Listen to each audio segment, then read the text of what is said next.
On Peter Carey. Ryan Falkenberg is our RAA rookie. $500 goes to his local club, and it is the Tanunda Footy Club who's produced some terrific players for the Dogs over the year. Timmy G out of the very strong Barossa district. Oh yeah, is it Tanunda Magpies, I believe. You can't believe I know that.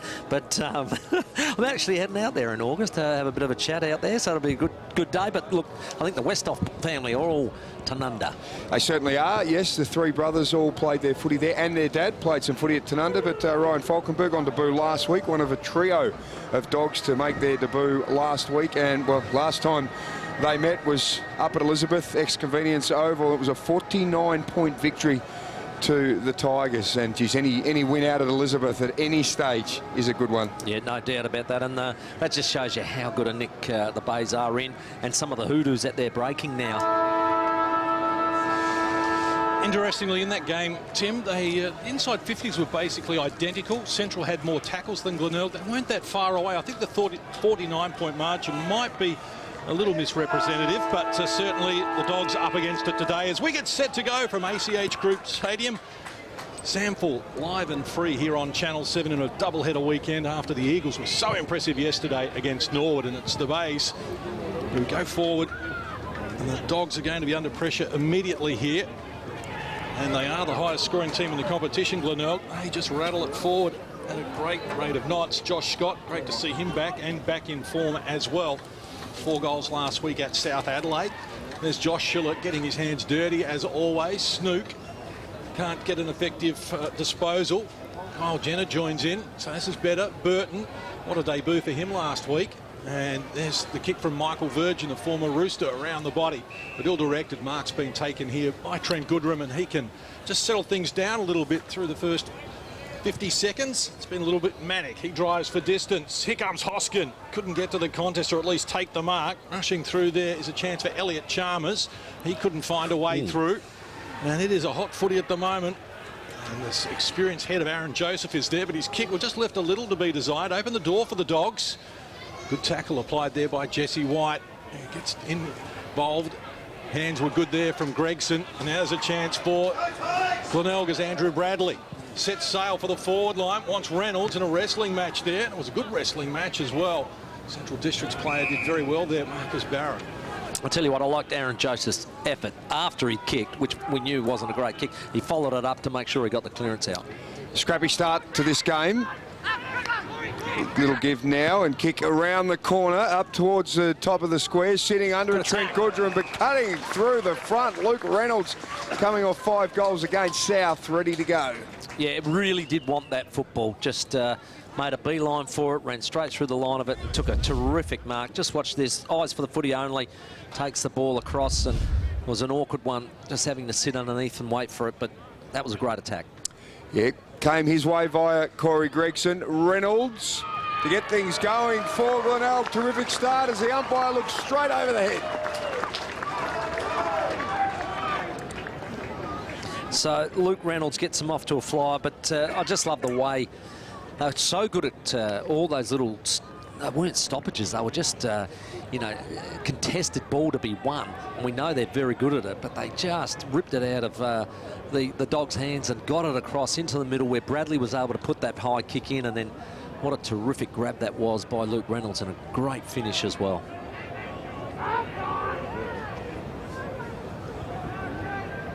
Let's take a look at that again on the National Pharmacy's optical replay. Boy, he's in good form at the moment, Reynolds. Oh, it's a great start, isn't it? You love your forwards attacking the football like that, but then being able to finish to keep the scoreboard pressure on is the most important thing. Back to the rucks we go. Jonathan Marsh there against Jesse White. White coming off a game-high 33 hit-outs the last time these sides clashed, and 43 last week against the Panthers, but Marsh did well there. Wins the tap, knocks it forward for the Bulldogs. Well, you mentioned Jesse White. Since he's come into the Bays, it's allowed McBean to go forward. McBean was doing a lot of work in the ruck and working overtime, and it's allowed him to go down forward and kick goals. Yeah, enjoying a wonderful year, Jesse White. Oh, kick, big fly at the back. Gregson, was it? Yep, Gregson again. He was instrumental in getting the ball to Reynolds. Bradley over the top, just looking to give it out to White's not going to get there in time. And Stacks on the mill here, broadcast side of the ground, is little Alfie Jenner, Kyle. Not many premiership players left in this lineup for the Dogs. Trent Goodrum, of course, Jack Oatney medalist, and also Kyle Jenner, the former Tiger. Ball just flicked out towards Agnew. Hurried forward from Glenelg, again close to the line and over. I reckon Mark's starting to be happy with the intent so far by the Bays. They've been getting in pretty hard and in and under contested possessions. Proves it 12-3. Look at that.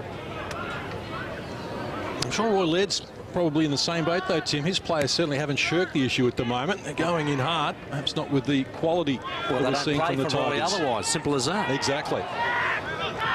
So again, they've got a stalemate developing here. White gets involved. His handball was misdirected. High tackle from Aaron Joseph there, but that goes unwhistled. And the umpire's going to come in once more as Jared Schiller climbs off the deck. One of only 7 Central District players to play all 10 games this season. Schiller, here's Goodrum, dispossessed. Marlon Motlop bangs it forward. Here comes Scott. In fact, a high fly there. Couldn't get to the contest though, but they've got numbers around it. Chance now for Gregson. Motlop there close to the line as well, now barreled over there. So there's certainly plenty of energy about the Dogs at the moment. They're going to have to.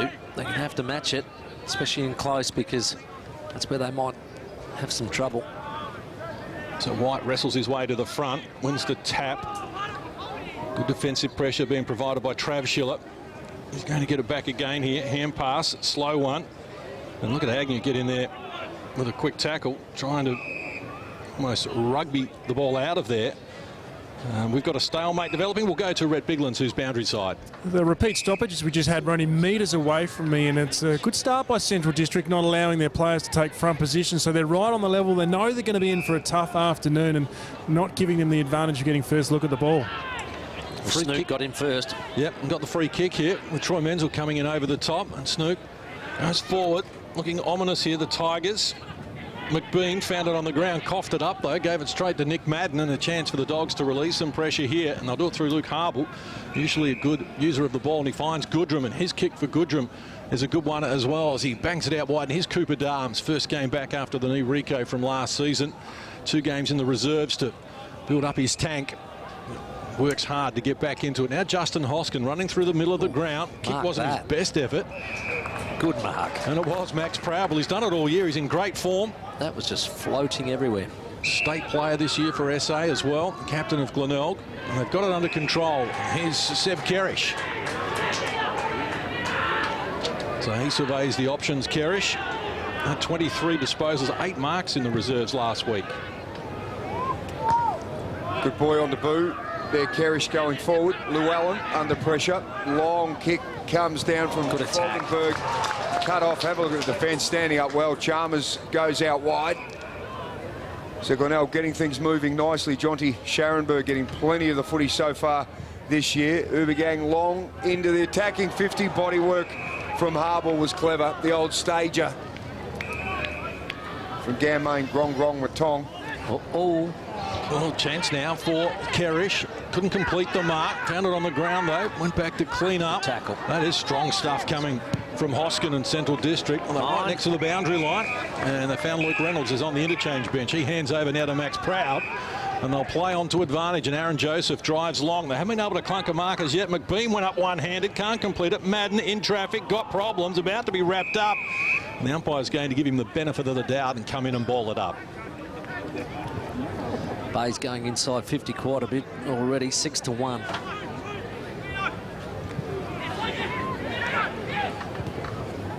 So the Bay's pressing once more, doing all the defending at the moment. Hoskin back there helping out the defenders, and he just kicks the kick out to the open spaces. Chases on now. Michael Virgin will get there first for Glenelg.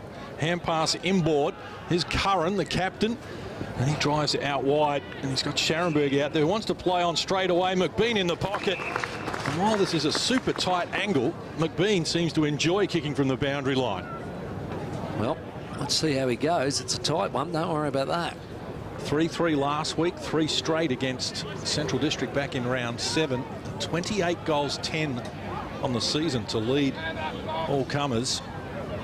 So we thread the needle in the opposite pocket here on Queen's Birthday Monday against the Roosters.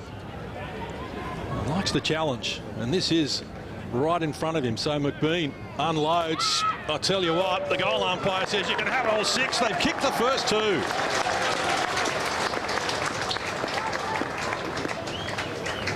Well, John Casey, you called it. It's a really difficult shot, tight angle. He thought, well, I can thread that needle, don't worry about that. That's exactly what a coach wants, is be able to get the ball inside 50, you know, constantly, and making sure that your forwards are there to present, take marks, kick goals. Too slow. Next time.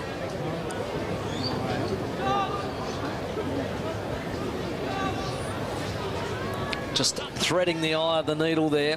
Ian McBean, magnificent shot. And that's what you want, your forwards taking marks and then kicking goals.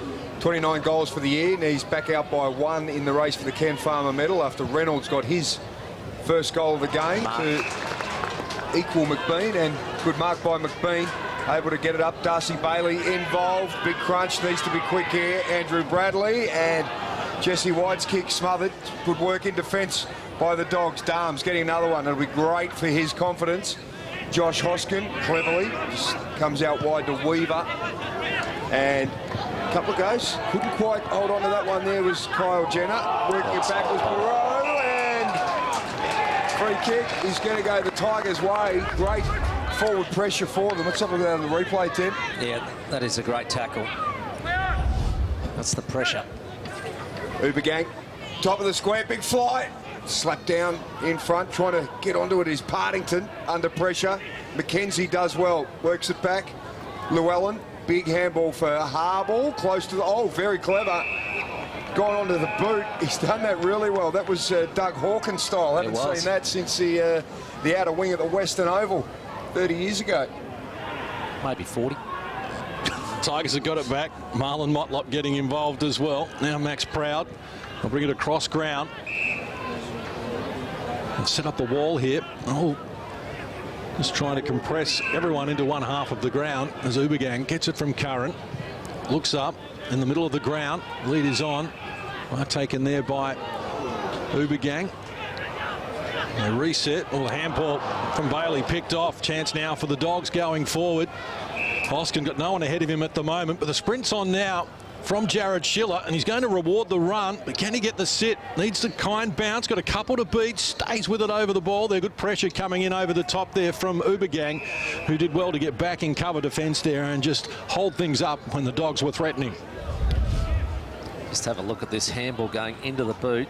I think it still bounced before the line, but it was clever. Because it's last possession. Oh, last possession. In his defence, I think he was trying to handball it between his legs and then run around him, which I've seen Luke Harble do before. Well, we were actually saying he was cleverer than that. Yeah, well, he's got a bag of tricks, Tim, and I'll defer to the cleverness that surrounds me here in the commentary box. He's going with a nutmeg.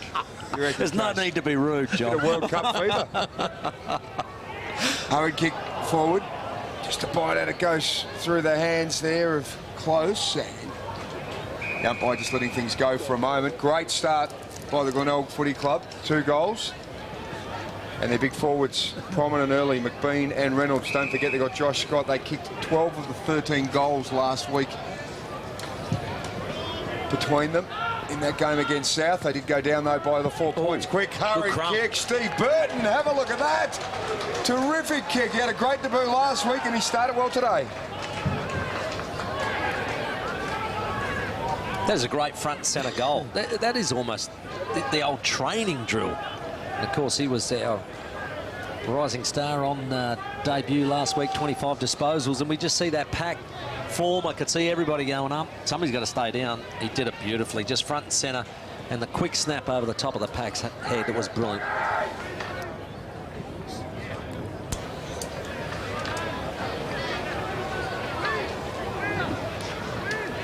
Well, this is perfect front and centre work. Look at that. Punched forward. And Burton in front, and in only his second game, just bangs that ball straight through the middle with a great crumb. Something about him, Tim. It's very rare for a player to come in on debut, as Burton did last week, and be the best player in your team. Voted best. So here's a bright future for him. Trav Schiller. Use of the hands was good. And the ball going forward off the boot of Fraser Fort. Chance, though, for Seb Kerridge, who got it from Scharenberg. Hoskin joins in, looks for an option. Has got Harwell involved once more, this time with the left boot. Centering kick, Menzel on the charge, comes out, half volleyed it nicely. Room for the kick as well, wants Jenner in the pocket. In fact, going back with the flight of the ball. He's taken the mark, tight angle. Falkenberg wanted it. How well weighted was that pass? Perfect, wasn't it? Just a touch of class. There it is again from Menzel. Just made him run onto it, didn't he? Gave the defenders no chance at all. No.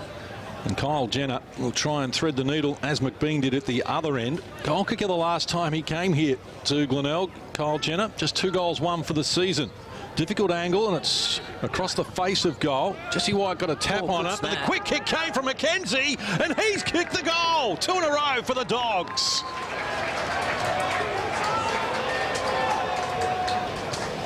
Well, they've produced 2 goals out of really quick thinking, crumbing type situations, slamming it onto the boot.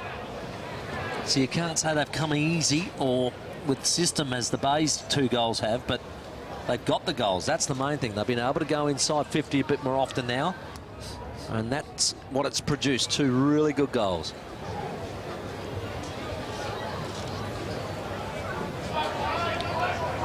Again a contest, again a crumb, front centre. That is a fantastic goal. It's a brilliant goal on the left.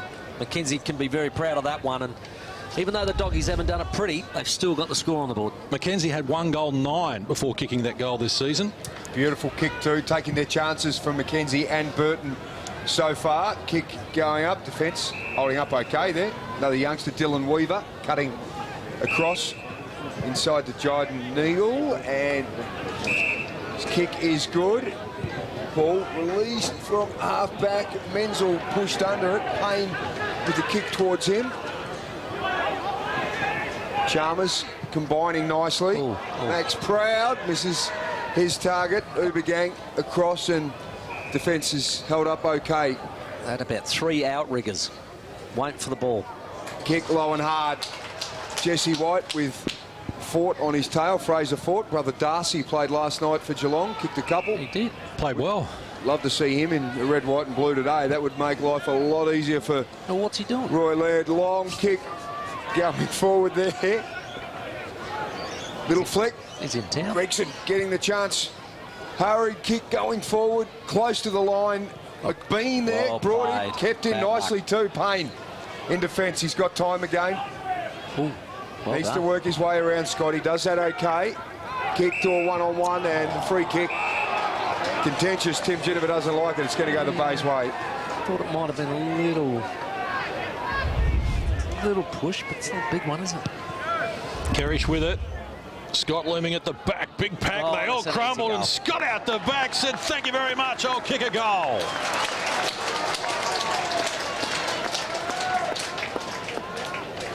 Well, 3 big forwards, 3 goals. All in different fashions. But that is the Bays, isn't it? And the way they're playing, and the confidence, I suppose, in these 3 guys too. He just read that better than anybody else. You don't have to go up, do you? And everybody else went up. But that was a terrific goal.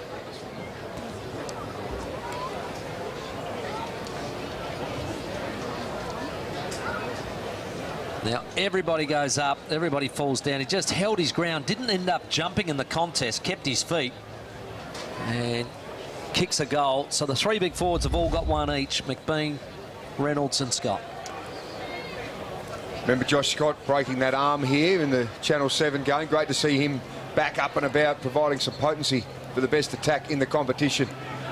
Jared Schiller to Trav Schiller. The boys combine, the brothers. Kick up, going back. Have a look at that, Max Proud.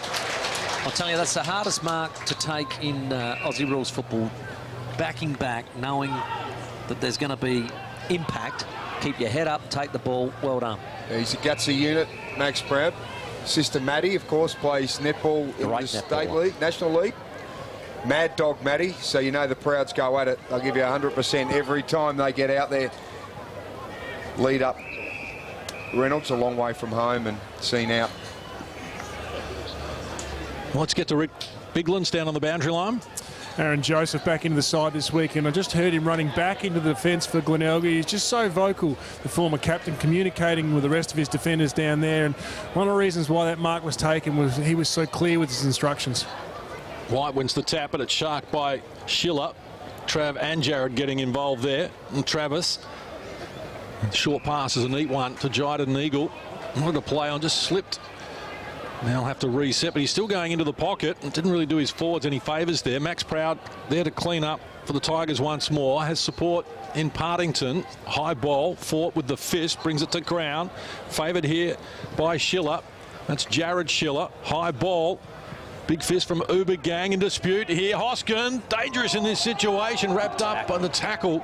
And there's Isaiah McKenzie getting involved with the tackle as well. And we'll have a deliberate out of bounds as a call from the umpire. So a free kick going the way of Central District here.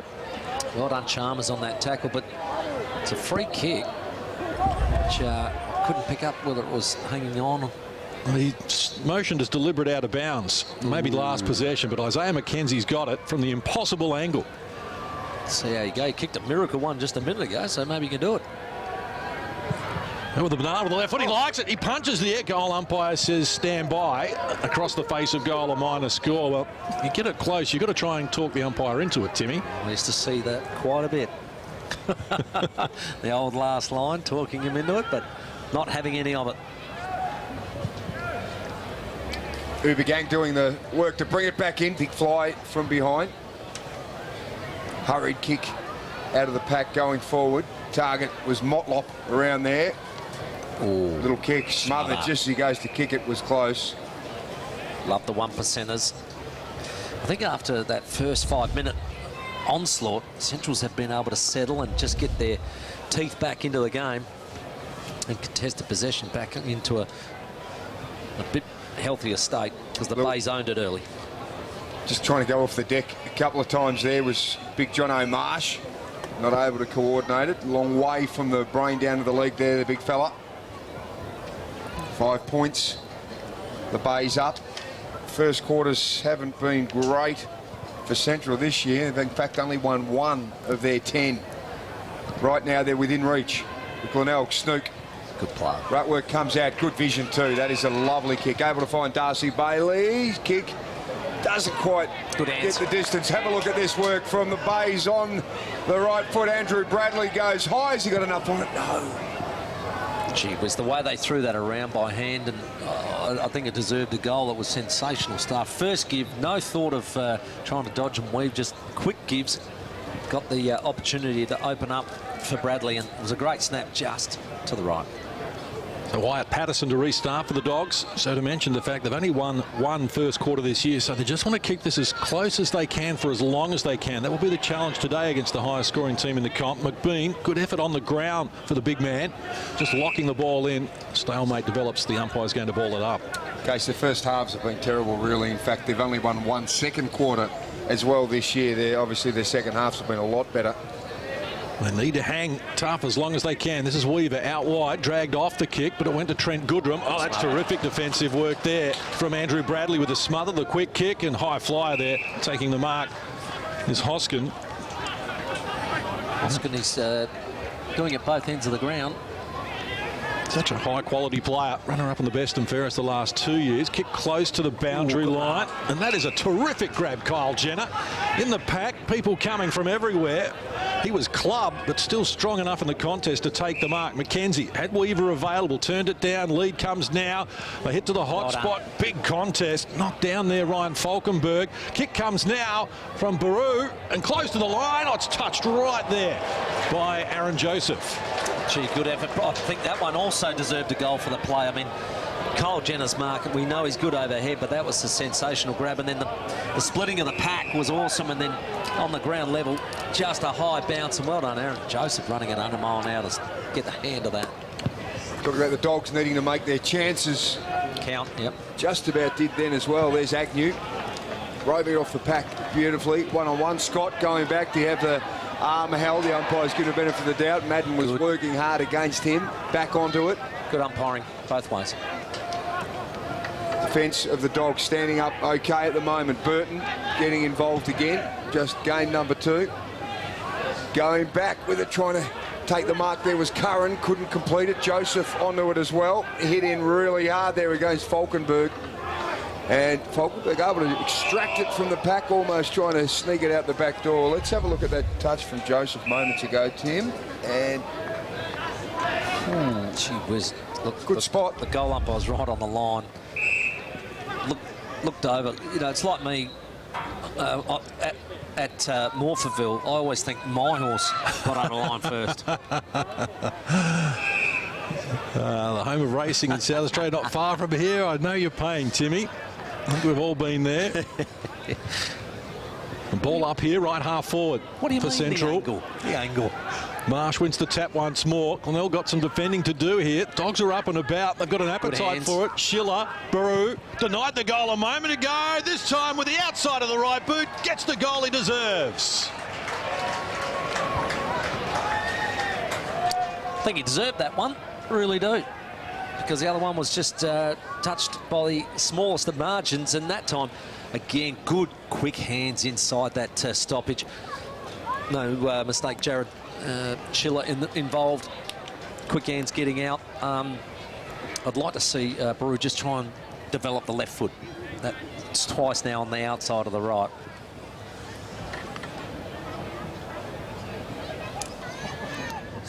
Some great in-close work by the Schillers to get this out and deliver it to Baru. Gets it on the outside of the right boot and kicks a really nice goal.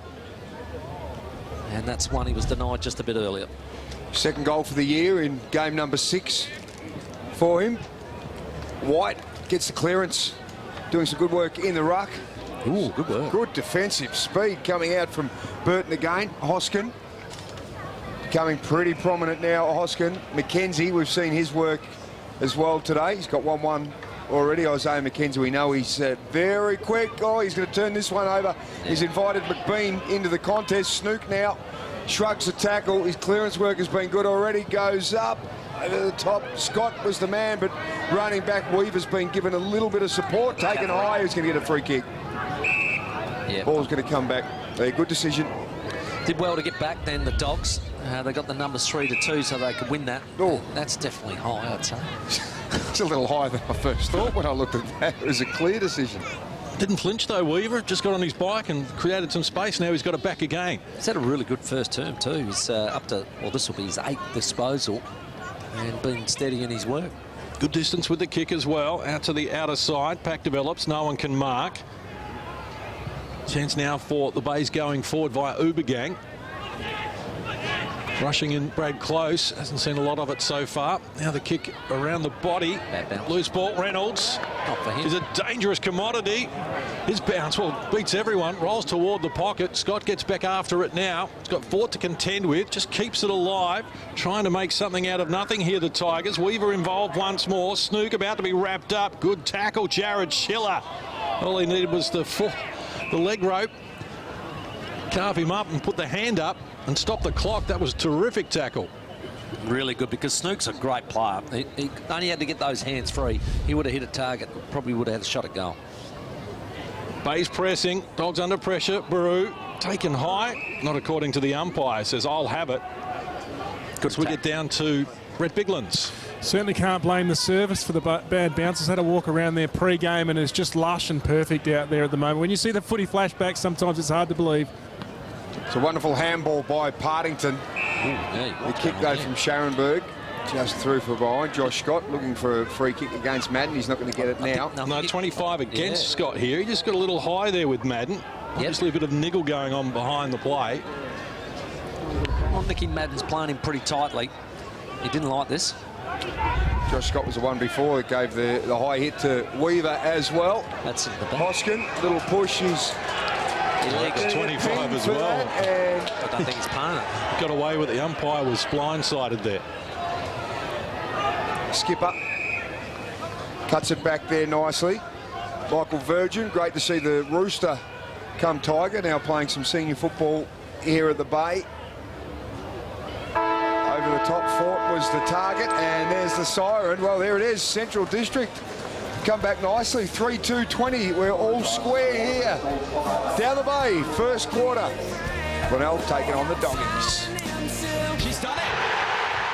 Barty wins her maiden Grand Slam singles title. It's been almost 2 decades since an Aussie has won Wimbledon, following in the footsteps of our greatest champions. That was extraordinary. Will Ash Barty carve her name in history?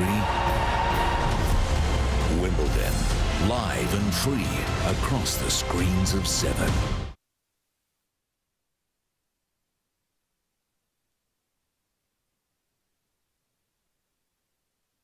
But when they went forward, they looked dangerous and they got us on ground ball. So our backs are pretty good in the air to bring it to ground, but we've got to get it underneath their feet and make sure they're not scoring off crumb. Thanks, Mark. Cheers, no worries. Mark Stone there, and there's Roy Laird, 17th year in charge, 7 premierships, played 87 games for the Dogs as well between 89 and 97. So he'll be happy with what his team's done, although, well, you can see it. He's not showing that visually, but I'm sure he was happy with their intent. They stuck at it. And to be on level terms at quarter time, now the challenge is to do it for another quarter. Well, that's right. And that's what the bit I was going to get to was they ended up really arresting the momentum back and getting a really good quarter out of it. But can they sustain it? That's the big question. Hit outs 12 apiece. John O'Marsh and Jesse White both with 9. So line ball decision there as well.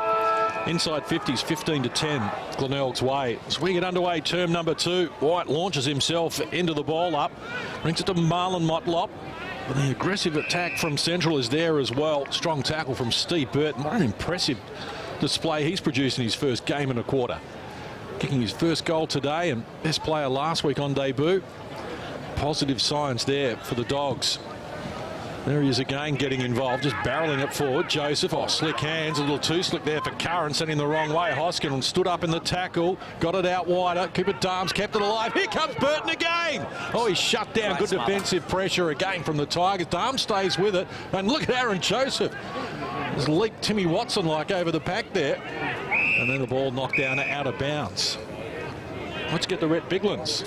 And listening to the Dogs quarter-time huddle as well, Roy Laird was also discussing the positioning of their wingers, in particularly where they were going to sit in defence. So no doubt that's a key characteristic throughout this match. Midfield's going to be so important, but plenty of space out here on the wings.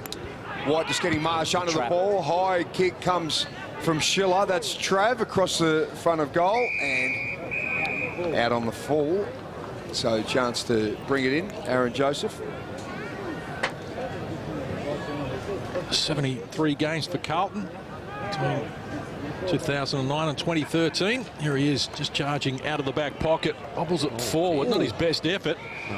Out of bounds on the full. Mitchell Payne will get the restart here. So good credit here to Central. He's putting some pressure on, being proactive. I like that from Roy Laird as well. They've got players forward. So 12 players inside. They're attacking 50 at the moment. Hoskin on the lead. That's ignored. He goes again. High ball.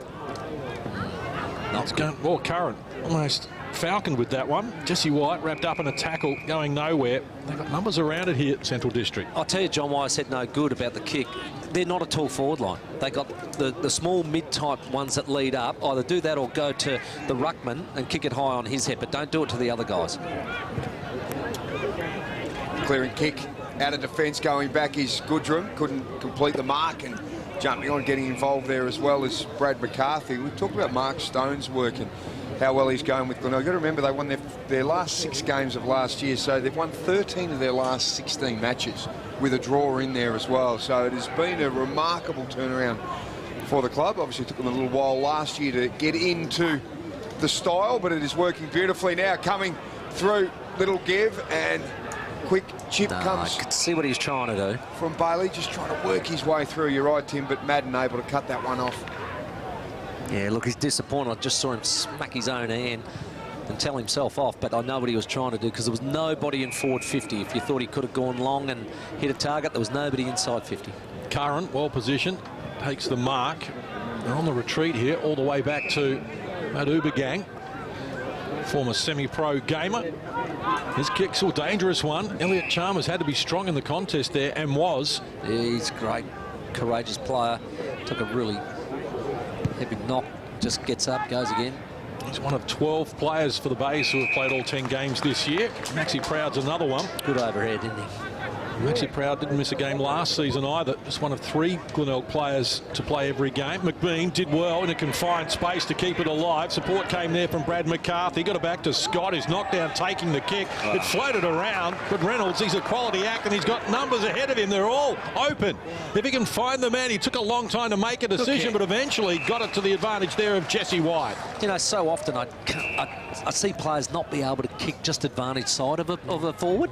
And Luke Reynolds, being a forward, you knew that he wanted to do that. Now, that's a big, heavy clash there. Barreau, and he's going to have to come off the ground here. It looks as though it's a serious... Is it the shoulder or the...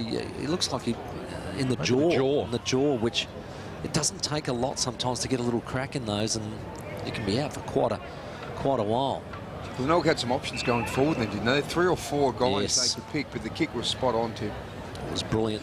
4 goals won this season for Jesse White. Reliable conveyance in front of the sticks, and he's got this one as well as Glenelg retake the lead.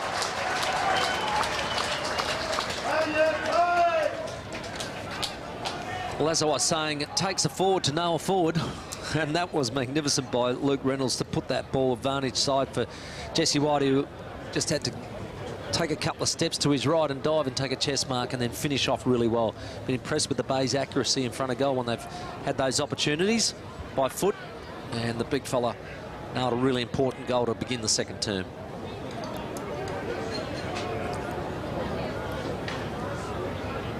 We'll get another look at that on the National Pharmacy's optical replay, and they are combining very well in attack, the Bays. Yep, beautiful kick by Reynolds. A forward knows where a forward wants it, and he delivered it beautifully. White back in the ruck after that goal, knocks it down to Snook. Clearance is going to come their way. It's nice work there by Motlop getting involved as well. Here we go. McBean pounces on it, puts it through for the Tigers.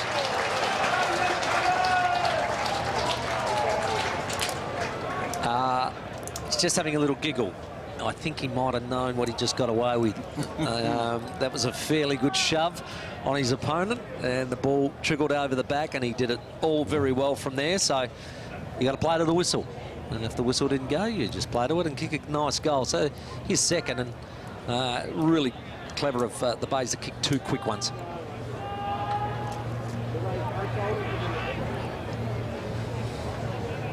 Well, you see the player go out of the screen there, being pushed by McBean. Now, whether he did that illegally or not, the umpire gave him the benefit of the doubt, and he kicked the goal and had a little wry smile afterwards. 2 goals for McBean now. Kicked 9 here against the Adelaide Crows back in round 2.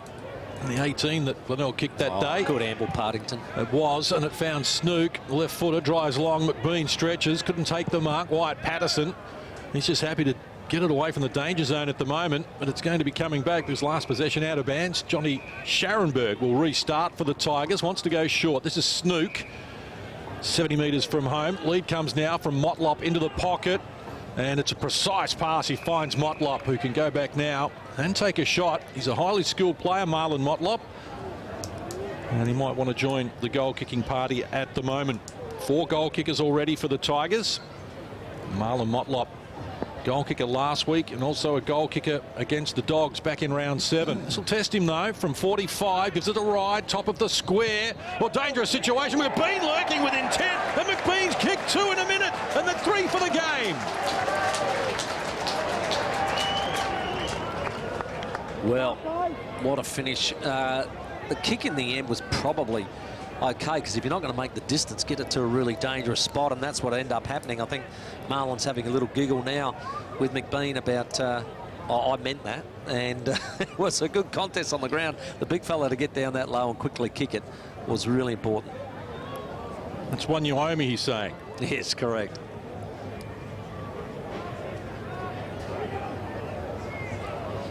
Well, Marlon Motlop's kick didn't quite make the distance, but it got to a really dangerous spot. There's a contest here. They didn't kill it, the Doggies, and that's a frustrating thing for a coach. They want to see that one be punched straight through the goals. And McBean, for a big fella, got down low and kicked a little sneaky one. After a tight first term, 3 goals in 3 minutes, 2 of them to McBean, and Glenelg now lead by 18 points. McBean 31-10 for the year. Free kick is going to go. Advantage paid to Glenelg. Long kick from Jesse White. Fly. McBean as well. He's got some Energy. Energy, certainly. He's got some toe and leap as well. Gets a little handball. He's like a jumping McBean. Didn't work well. Oh, goal, Tim. Slapped forward by Llewellyn. Tim Geneva working overtime. And the advantage has been paid. Here's a chance for Neagle to take it and go. Gets his way through. This is Dryden. The kick to advantage is a good one. Push it little back. push, no. Leaning forward there was Falkenberg, and Proud comes over the top. Agnew gives it off. A little bit of speed there from Seb Terrish on debut. Turnover. Trav Schiller, Jared rather, taken down. And let's have a look at some more team forward footy trivia. Tim Geneva, who was the first Glenelg captain to wear Peter Carey's number 5 Guernsey since they went with the new tradition here at the Bay. I'll give you a moment to think about that as Trav Schiller now flicks it over the top to Isaiah McKenzie. Comes down. Very clever player, this man in Menzel, but it's a low, hard kick off target. Gee, I'm thinking now. Not sure how long it's been Good. in place. I like it when you're thinking, Tim. Shouldn't Peter Carey's name be there? Yeah, can you hear it? Well, the cogs are grinding, but first captain to wear Peter Carey's number 5, I presume, was Peter Carey. I like that. I like that answer. The technicality. Yeah. This is Weaver. Dogs pressing. They need a settler. That's a good stretch. Just couldn't reel it in, though. It was Goodrum. Handball from McKenzie to no one in particular. Jared Schiller had to go and find it. He wanted his brother Trav, but it came unstuck. Snook over the top. Jesse White can find space. He dances around Trav Schiller. Some fancy footwork there from Jesse White, but then he overcooked the kick. It's out of bounds on the full, and the Dogs can restart at centre wing. Short pass over the top. Here's Jackson Neagle. Congested forward line ahead of him. Fraser Fort heading back. Wants it high. Neagle heading toward the pocket there. Joseph stood his ground. Hand pass is a good one. Got it across to Partington. Now Maxi Proud. And out of the danger zone. And they got it out to Bradley in the back pocket, who wants to go back across the ground. Elliot Chalmers. The kick comes now from Virgin. Thinking their way through it, Curran, but Central standing firm at the moment. Curran plays on, forced to kick long now. Up to the wing, Harble. Yeah. Oh, no contest there against big Jesse White. It was definitely a match-up in their favour. Good option. Now White's kick wants close. Over him. Scooping up the loose ball, Corey Gregson. And the base, well, it hasn't been pretty, but they're going forward. At the back, Scott. He's been mummified after taking a whack to the jaw. Well done, Nick Madden in front there. Just held his ground and ended up taking a very good mark. And he did a very good job of, you're right, Tim. He's coming across ground there. And here's Jyden Neagle. Now, you said about Scott's jaw. He could maybe be playing with a slight crack. I remember playing with Brett Chalmers here one day, and he complained of a sore jaw. And because we only had the one ruckman, I said, just stop talking and get back in the middle. That'll stop it hurting. Was it broken? It was. He missed 6. Look, I'm going to go with C because I don't think it was earlier than that. I'm going to say Andrew Bradley. Lock it in, Tim. Go on. Lock it in. Have a look at that. Got it right. 2016, the first time. Peter Carey, one of the absolute greats of not just Glenelg Footy Club, but Australian football. Going back was Neagle trying to take it. Here's a chance to be quick onto it through for a behind. And speaking of greats of the Glenelg Football Club, Tony Simons will be joining us at half-time. Premiership star in 85-86, and great to see his son Clayton, 18-year-old, running around in the twos today. I think it was his 4th or 5th game. Kicked goal after the siren as well. The Tigers beating the top of the table Central by 10 points. Like Tony Simons, Clayton weighs about 6 kilograms. Long and skinny, but talented like his dad. So we're going to walk down memory lane with Tony Simons as Luke Reynolds, sitting over the ball, has been pinged. So the Dogs through Llewellyn. Yeah, one of the great characters of the 80s and 90s, Tony Simons in football. Tim, I think we found some of the best footage you will ever see, which is when the boys went into the TV station after the premiership in the 80s with Max Stevens holding court. It is fantastic. This is Menzel on the wing for the Dogs. Not a lot to kick to. Contest. And Curran is there to clean up for Glenelg. They've got it under control on their terms at the moment, the Tigers. What I've noticed this quarter is they, as in the Bay, spread so much harder from stoppage. They really want to line up to help one another out and get over the defensive zones. It's an animated Mark Stone in the Tigers coaching bench next to us as well in the coach's box. He wanted the ball back across the other side on this play face, and they've worked it up the line though, and here's McBean. They've got all the answers at the moment. And the big man McBean, 2 goals already in this quarter, 3 for the game. He's going to try and provide the service for Scott. Sun in his eyes. Oh, Marlon Motlop, like a thief in the night, stretches across, knocks the ball to his own advantage and kicks the goal.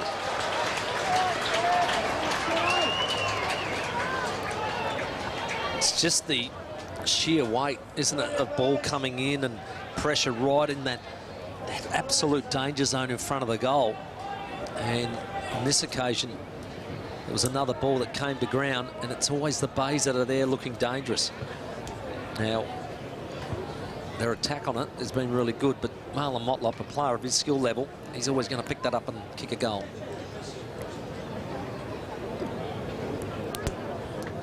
Good contest here, but look at the ball handling skills of Marlon Motlop. Did that so well. Put it on his non-preferred and snapped a beautiful goal. 11th goal for Marlon Motlop, so he's running at a goal a game this year. The former Rooster, Agnew, and Fort taken as he's gone to kick it. The umpire benefit of the doubt there in terms of getting some possession out. McKenzie, did he have possession? No, he's going to get a free kick. That's going to go against Seb Kerrish. It's head down to Seb Kerrish's boss, Red Biglands. I mentioned Josh Scott with the head strapping. He spent a lot of time with the doctor, so they're not totally convinced about his jaw. There is a gash in there. However, they're going to monitor him throughout the day. He continues to play with it, and after him going through so much pain with one of the worst arm breaks I've ever seen, let's hope that he's okay. Yeah, we saw that one when we were here last time at the Bay Oval. Just picking himself off the bottom of the pack was Brad McCarthy there. Fort doing the right work. Hoskin coming through. Agnew as well. Bradley, the former skipper. Quick little kick goes forward. Mark couldn't be taken. Proud. With his kick, just had a little too much on it for Partington and have the ball thrown in. So a 24-point break by the Bays now. 4 goals to zip this term. The Dogs have got their hands full. Just trying to keep this as close as they can for as long as they can. They'd love a steadying goal here. Certainly nothing wrong with their appetite for the contest at the moment. That was Steve Burton around the body after he got it from Trav Schiller. This defensive Glenelg so tough at the moment. Under the ball there, unable to complete the mark was Fraser Fort. He's going to get a free kick out of all that as well. Yeah, that's front arm contact with eyes not on the football, so definitely a free. 70 metres out, measures the pass. Oh, it was a good one. Good cover there from Reynolds just to knock it down. Here's Hoskin. Not his best effort. Wobbles forward. Bounce beat them all, but it's through for a minor score. Centrals move to 3-4-22, trailing Glenelg 7-3-45. I've definitely seen Justin Hoskin kick those goals in the past. You're right. He didn't quite really get any purchase on it. Mickey Virgin bringing it back in. Llewellyn just trying to slap it forward. Trav Schiller. Menzel, good kick too, top of the square. Dangerous time for Bays defenders. Over the shoulder is Jared Schiller. Hasn't got enough to turn it around through from behind, so they're just peppering away now, the Dogs. At least they've got the ball down into their inside 50. 24-21, the inside 50 count. So they're getting some opportunities in favour of Glenelg, 24-21. Yeah, 11-9 this quarter in favour of the Dogs. So Scott tried to impact the pack there, but couldn't dislodge it. There's mark's been taken by Jackson Neagle. So he's just going to hoist it high. Expecting a mark. Proud, good fist, diffuse the situation. Jesse White did well as also. Now Kerrish's hand pass picked off here. Goodrum knocked down, taking the kick. They bring it to ground. Falkenberg couldn't get it to his foot quickly enough, and the pressure is relieved here by Ubergang. Out wide, Brad Agnew. He's got good support there as well. The Bays' skill levels improved a real lot. They link up by foot really well. Reynolds the target on that occasion. Ball slips through his hands and out of bounds, and we'll have a boundary thrown out of side here at Tigerland. 18 minutes played, term number 2. Yeah, they're just able to keep the ball off the opposition with really good foot skills in the back 50, and then able to sort of string up Well, plus 53 for possession and 44 to 24 in terms of mark. So that explains it. You're right, Tim. They've got all the play at the moment. They hold that break. Close goes up, slaps it forward. Hoskin knocks it back to Goodrum. Clearing kick from the skipper. McKenzie just sits under it. Coming back to Bradley. Cool customer Bradley. Just looks up, big fly, and slap forward was Madden, who's been pretty busy in defence, Nick Madden. He looks a little proppy there, but good player, Madden. Reads the ball well, not afraid to leave his man and try and intercept. He's done a good job so far too on the dangerous Scott. Just to your point, Tim, in round 7 when these teams clashed, Glenelg were 82% their disposal efficiency. Anytime you've got 8 out of 10 hitting the target, you know you're having a good afternoon. This is Motlop. Around the body, Scott leads out and takes it on the chest. Well, he just read it a little better than Nick Madden did there. He does appear to be a little inconvenienced at the moment. Oh, look, he's limping badly, but the main thing was Scott could see that happening, so he took front position, knowing that if he was to sprint off on a lead, he'd have an advantage. Well, as the ball came in, good forwards playing front, and that's what he did. Already a goal kicker today, Josh Scott, leading goal kicker at the club in 2016 and 2018. Best and fairest in 2016 as well, but Josh Scott kicked 2 goals against the Dogs when they played in round 7. Well, last time they were here at least, and he's got 2 here today as well. The margin continues to expand. Big problems for the Dogs. Yeah, nice finish. And he has had a bit of a hard battle against Nick Madden. And he just saw, you know, when there's an opening and there's an opportunity to take advantage, well, he did exactly that with Nick Madden.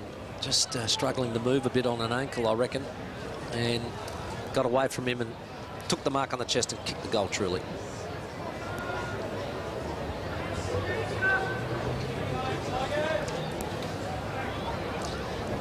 Good mark leading in front, took the mark, went back, finished off, which was the main point, and Motlop getting involved through the middle of the ground as well as up forward. Let's head down. Trent Goodrum, skipper of the Dogs, on the headset as Hoskin looking for clearance here. Trent, he's really good first quarter. You're able to stay with and make the most of those opportunities, but they're getting some separation now. Yeah, definitely. Through the midfield there, they're managing to spot up targets forward, and we know they've got a dangerous forward line, so we're just got to put more pressure and slow them down. Hey, Trent, I was just saying a high ball into your forward line is probably not a great move because you're not that tall up forward, are you? You've got to try and move it around, I think. Yeah, definitely. We talked about it during the week about lowering eyes. We've just got to have forwards moving, and we've got to have kickers able to hit that little kick. So we're going to keep working on it. The longer the game goes, hopefully a bit of space will open up and we can hit those kicks. Trent, thanks so much for your time. Great access there, and that kick was hit up by Justin Hoskin, just as you described. He's given it to Menzel. We know he is a high-quality individual, but this time just pulls a little skinny there, so chipping away. Yeah, they need to get that one started, don't they? Yeah, they've been able to get some points. They've kicked 4 of them for this term, but if you look at the base, they've kicked 5 goals straight. Maxi Proud gets it out wide, but good grab taken by Fraser Fort, and it's going back Central's way now. Stretching high, couldn't complete the mark there, Jared Schiller, but he might find it on the ground. Tenacious after the ball. Hardington as well. Good contest there, crashing his way through there. Ryan Falkenberg couldn't get clear passage. Strong tackle applied by Jonty Scharenberg. 25 tackles apiece so far in the game. Glenelg by 27 points here. Marsh from behind. Snook, the bottom of it once more. And the umpire's going to be called upon once more as we go to Rhett Biglands. The Dogs have pushed Nick Madden forward now with that injured ankle, so he's going to try and push through the pain, which means Fraser Fort will man up on the dangerous Chris Curran. McKenzie just got a hand in there. It was Gregson just to interfere as he went through with that handball. 27 points. Into time on now, McKenzie. Have a look at that. Gang tackle taken down. Has another go at it. The umpire just letting things go at the moment. Close on the bottom there. Just check that tackle count. 36-33 now in favour of Glenelg. So they've done well because the Dogs led that statistic in the first quarter. Had a real crack at them. Snook extracts it nicely. Little chip kick looking for McBean. He's got Fort to deal with. It was Curran's kick up there, but touchdown over the line. Yeah, they've just been able to what good sides do. They absorb pressure from other teams, and then they're able to keep their structure, keep their game plan going, and then they ease out a bit of a margin. That's what they've done this turn, the Bays. Right back into the ruck. Tap sharp by Hoskin, and the kick for Menzel is outstanding. Right where he needed it. Now, he's going to take his best effort, and he's going back as though he's confident enough of getting the 50. But look at the leg from Hoskin here. And Menzel just takes it right in front of the eyes, the left footer. Exactly what Trent was talking about, Trent Goodrum, and both times it's been Hoskin hitting up Menzel. Correct. 2 goals last week, Menzel. Goal kicker against Glenelg back in round 7 as well. It's coming back, and he smashed it into the left-hand goal post. I don't know how he hit that post. I mean, it's only a short one, and he's whacked it right at the top of it, but it was a lovely kick, but not quite good enough. But that's the way they have to play the Doggies going inside 50. They can't afford just a big high ball on the head. Yes, you're right, Tim. Those goalposts are unusually short. Always have been down here at the Bay, haven't they? It's a tradition. White with the contest up, going back to McBean. He's got 2 to deal with.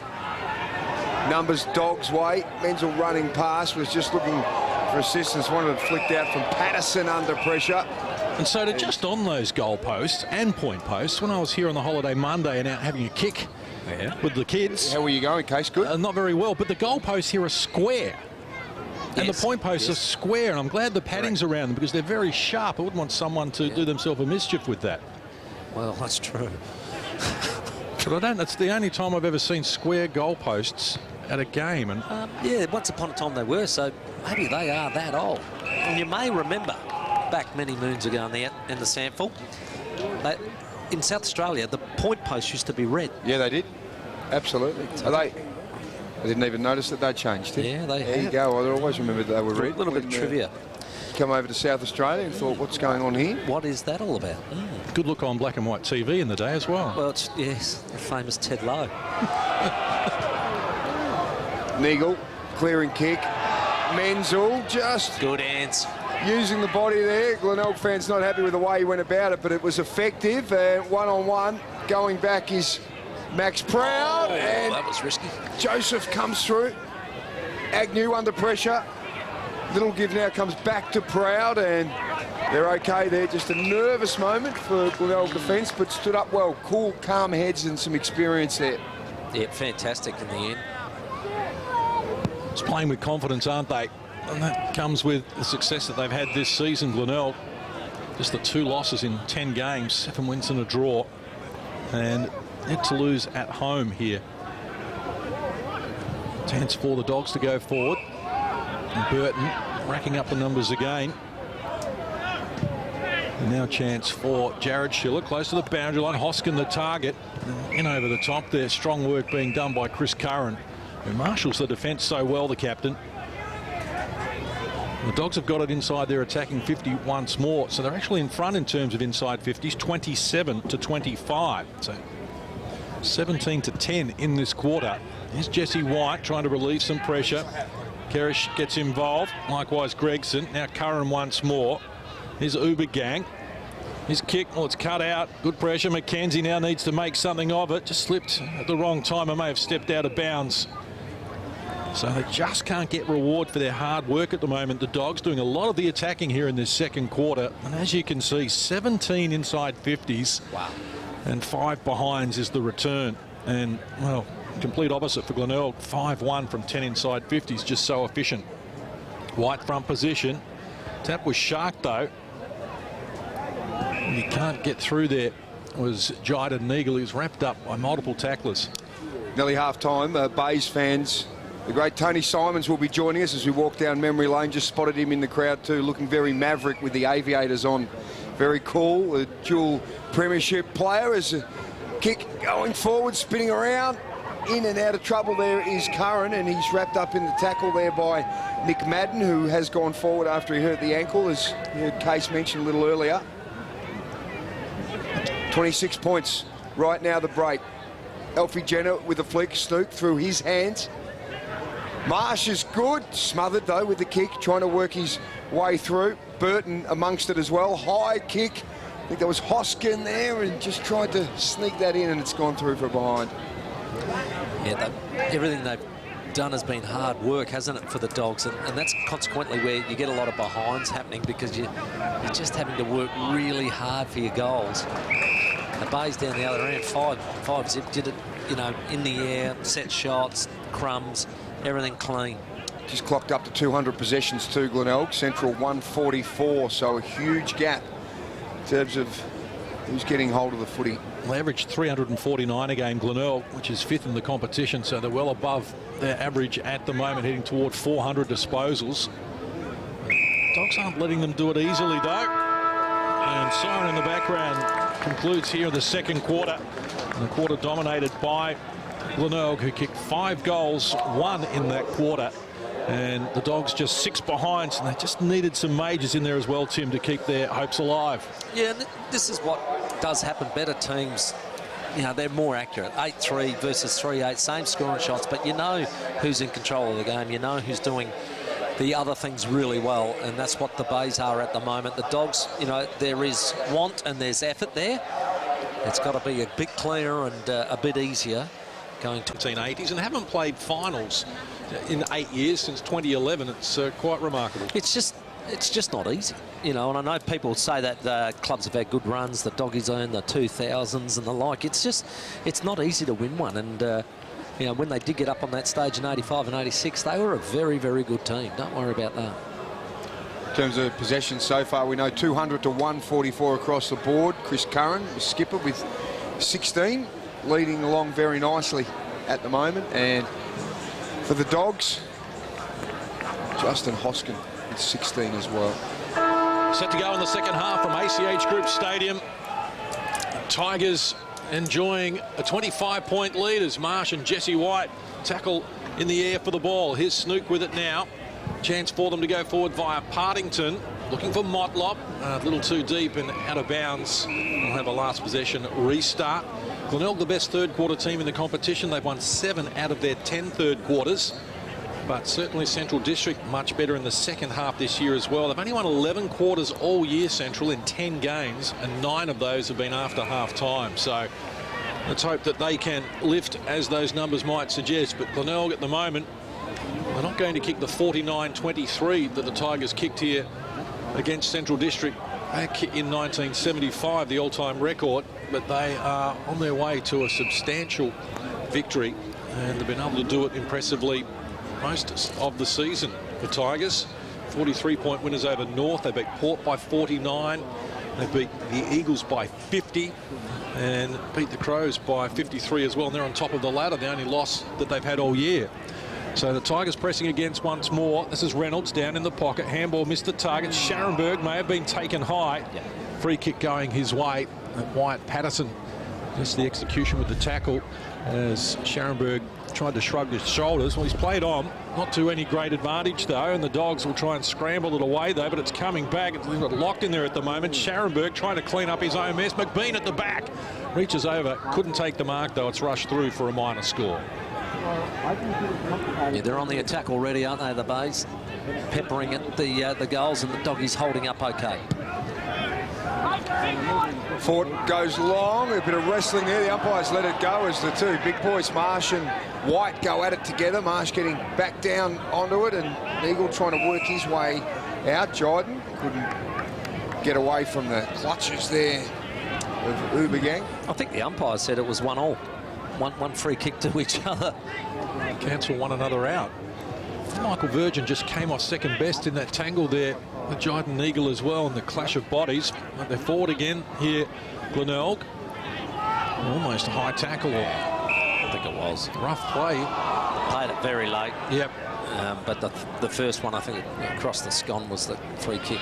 Ryan Llewellyn just putting his body on the line. Now the kick comes out wide. This is the target. Menzel could be favoured by it here. Can't control it close to the boundary line. And out of bounds here. 2.5 minutes played in the third quarter. As the Tigers to put some pressure back on Adelaide. In fact, if they can win here today, they will go back to the top on percentages. We go to Red Bedwing's boundary side.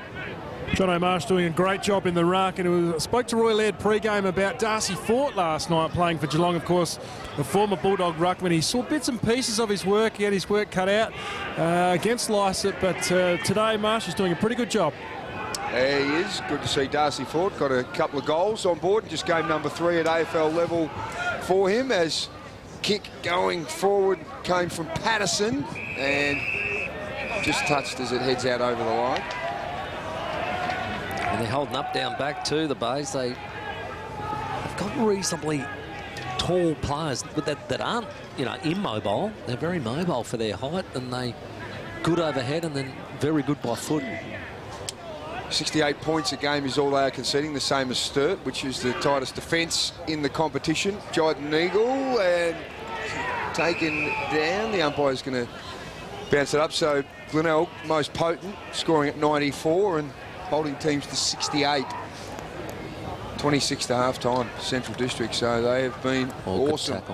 Glenelg, quick, hurried kick. Here's a chance to take it a little further, but John O'Marsh puts it through for behind. Accuracy at just 47% this season, the Dogs, which is 9th of the 10 teams. And Glenelg on top with 57%. When you're playing well, your confidence is up. Tend to be able to kick goals, and Centrals are at the other end of that scale at the moment. So Seb Kerridge has got it now. Running past Virgin. Handball came again. And they work it up the line in a confined space via Gregson. Good pick up. He did well, Reynolds. Quality player. Here's Josh Scott.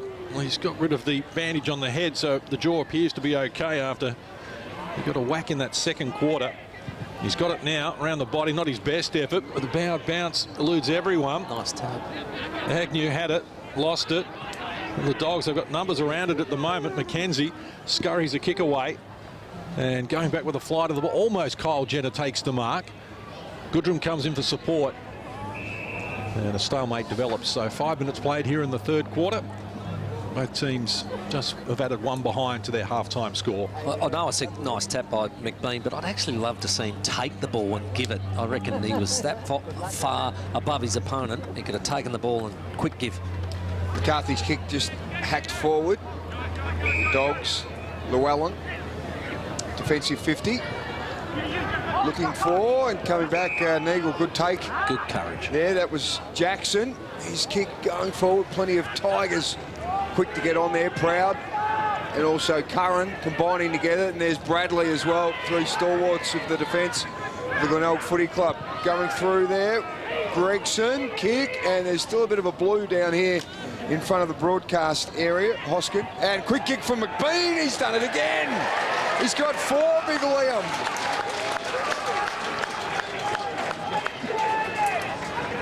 Well, we'll get Rhett Biglins just to check on what was happening in front of him down there with the melee, but the ball went forward.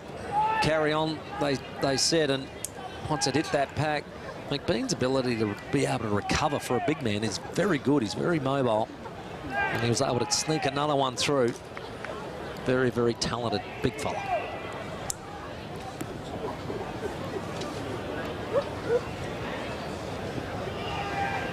Let's get a look at that again on the National Pharmacy's optical replay. And McBean just finding himself in the right place at the right time, Tim.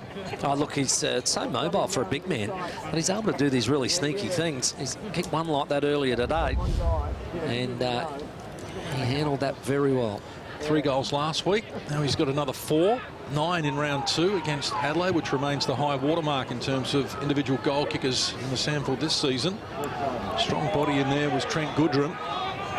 I know we'll give them nothing at the moment. They are ferocious. Let's get an update from Rhett Biglins about the earlier scuffle. Giant Eagle was the man going up against Chris Curran. Certainly, it was a great tackle, and then he just had a few, conversations, if you like, after that. They were just down wrestling, nothing untoward that the Tribunal will have anything to look at Tuesday night. Well, chances Hoskin gets the Dogs going forward. And the sun presents a problem. No one can complete the mark. Neagle, sideways. Goodrum didn't have a lot to work with, so just bangs it high in the air. Glenelg well positioned. Ubergang, such a strong conveyance in the air. Stood underneath it with no problem. Well, with him and Proud being able to do that, it really gives the other defenders confidence to get out and spread. McCarthy in the back pocket, going up the line. McBean, a couple of Dogs to deal with. Ford getting back onto it. Kick is dangerously close to the line, and in fact it's over. Bradley quick to get things moving. That's a good kick. Partington. Oh, beautiful leg. Lovely kick, wasn't it? Low, hard, beautiful positioning. Kerrish does well. Glenelg go into attack again. Couple of bites, no. Gregson, that was there. Almost looked like he was going to have a crack at it, but very nice work for Glenelg, getting that quick movement through. They're able to transfer the ball quickly after the Dogs hold on it for a little while. Snook able to pick it up, flicks it out quickly. Agnew, close, works it back. Schiller, Jared, long kick, and Joseph, the only one left with it, pumps the Bays back into attack again. No great direction with the kick, though. Hoskin is back there to clean up again. Coming up for disposal number 18, but 13 of those uncontested. Just trying to fill the gaps, and there's a lot of them appearing at the moment. It's the boy with the dike and the finger. There's a chance for the Bays as they go forward once more. Oh, good mark. Well, stood underneath it there, Darcy Bailey with courage. Yep, absolutely. And had to earn that one. So, going to take his best effort. He's going back, sizing it up at the moment. Timmy G, it's a familiar gait the way Darcy runs, isn't it? Exactly like his dad, the late Dean. They just move exactly the same. It's a great mark as well. Just holding that head up. Courage. They've gone inside 50 10 times to 3 this quarter. Only 6 goals this season for Bailey, but one came against Central District back in round 7. That's good off the boot. It's got the carry as well. Make it 7. And the Tigers have got another.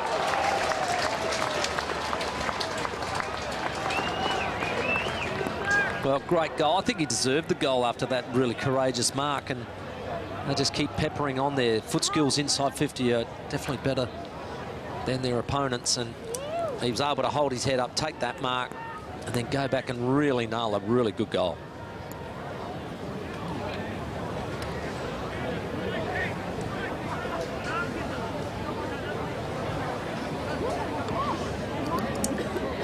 Well, this is good play by Aaron Joseph. Just really punches it in. Darcy Bailey had to hold up, take the pressure, and he goes back and really thumps home a beautiful goal. And that's the way to keep the scoreboard pressure ticking. Kick the last 7 now, the Tigers, and they're looking like they've got an appetite for more here. He's killing him, Partington. Charges out of the middle, Luke Partington. Loose ball. Tigers hit it first. Couldn't control it. Gregson has to go back and retrieve it once more. Here's Motlop. Almost tackled without it. Tried to milk a free kick. Umpire wasn't buying it, though, and Cooper Darms is wrapped up in the tackle. A stalemate. Yeah, Luke Partington, just love the way he goes about his work. Him and Snook in the middle just gets so much football. Yeah, racking him up, Partington. Had 11 in the first quarter. He's got 19 for the game, 9 contested, and Snook 17 for the game, 12 contested. 6 clearances too for Partington, along with Motlop, and 7 clearances to Snook. 28-23. They lead those clearances. Trav Schiller has 8 clearances for the Dogs. The best of them is White. Brings it down, just trying to barrel his way through there is Barreau. And it's by design as well. Sorry, Case. Luke Partington, just prior to that centre bounce, Jesse White, Luke Partington and Partington all had a meeting, and they had a nice set, clear plan about where they were going to hit it, got a nice effective clearance. Well, Goodrum scurries the ball away only as far as Curran. McBean the target, sandwiched between 2 central defenders. Scott gets involved as well. Fraser Fort slow to recover there. And speak of the devil, here is Luke Partington kicking around the body and out of bounds. It was touched according to the boundary umpire, so we'll have a boundary throw in. The Tigers well on top here. Central hasn't kicked a goal since the 24.5-minute mark of the opening term. We've got the last 7 majors here, the Tigers. It's about 3:05 on the clock the last time Central kicked a goal. Approaching almost 4:25 here on the dial at the moment. Slim pickings for them as Fraser Fort hacks it out of the danger zone, but last possession out of bounds. So the Tigers have got Central pinned on the ropes at the moment, and the Dogs have got 16 players inside their defensive 50-metre arc. Yeah, and they've gone inside 50 now, 12-3. I mean, it's really getting difficult. Chalmers, tight angle. Distance won't be a problem for him. It's just whether he can get the accuracy. Just stabs at it. Didn't really give it a chance. It gets difficult now when the ball's been down that forward half for so long and all the players are down there. It then gets harder to kick goals for the Bays. They like it when it's a little bit more open because they're very good, their forward line one-on-one. Well, that's a going barrel. with the barrel. Not a good one, too. Almost fell into the arms of Jesse White. Did well to control it. Gives it off to Motlop. The smooth mover. Bean! McBean, that is a great take. He's already got 4, Timmy, going for a fistful. Yeah, well done. Just out of that poor kick in that came loose, it got to Motlop. Motlop just cut back inside on his right, and he's a really good kick. Always to advantage for his forwards. We've seen Lee McBean do some terrific work on the ground for a big unit. Four straight helps, doesn't it? 202 centimetres. He's massive, but his recovery has been fantastic. Second and third efforts. This time, though, plucks one out of the sky, leading goal kicker in the competition. McBean already got one in this term, and he's done well. Another big bag coming his way. He's got 5.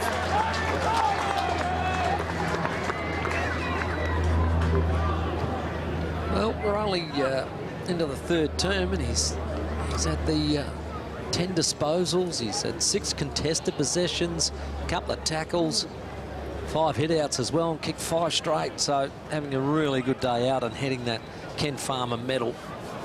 I can feel it just sort of slipping over the neck.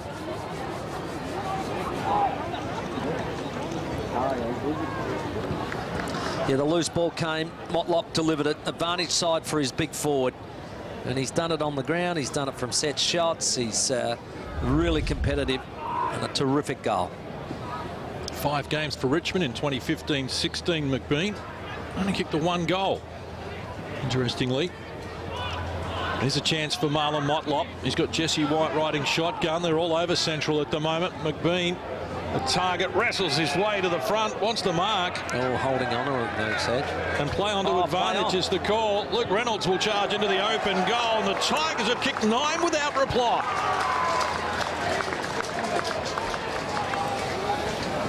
Well, the defenders aren't happy. They're having a crack at the umpire, saying, look, he was holding on to me, he was holding on to you. Loose ball went over the back anyway, and Luke Reynolds was quick to pick it up and say, no, you're not getting 6, I'm going to get 2. So just nailed it through and kicked the easy goal, but I think they would have got a goal either way.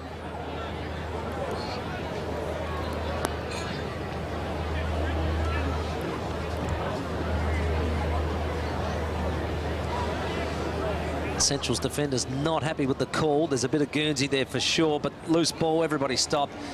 Except Luke Reynolds, who just took off and got himself an easy goal. Said to his big teammate, you're not getting 6, I'm getting a couple. Yeah, just saw Lee McBean in the foreground, just put both hands up. What can I do there? Reynolds, very nice. Have to wait for half a dozen for the big fella. All right, Timmy G, you're 1 from 1 so far in our Morn Team Forward Footy Trivia. Wasn't easy either. Right, the only 2 Bulldogs to win the Foss Williams medal. State games. Yep. Shell Gowans, Jay, Thomas and Tony Lynn. Could be a trick question. Good kick going forward, coming out and taking the mark there is Jyden Neagle. Big Chris Gowans won't be impressed either. His brother James getting a mention and he's not. Often says they just mixed us up. And that should have been me. Cooper Darms back from that knee reconstruction, delivers the ball to Neagle. His chance. Last goal was a 24-minute mark of the first quarter for Central District, and he steered that one through. They finally got their second. Yes, well, the 9 unanswered goals really did hurt them in that block, and as much as they were trying to be competitive, they just weren't able to get hold of the footy in this term and get it into their forward 50. It's been a real battle. I think they've only had the 4 inside 50s this term, and at least when you get your opportunity, you need to finish it, and Neagle did exactly that.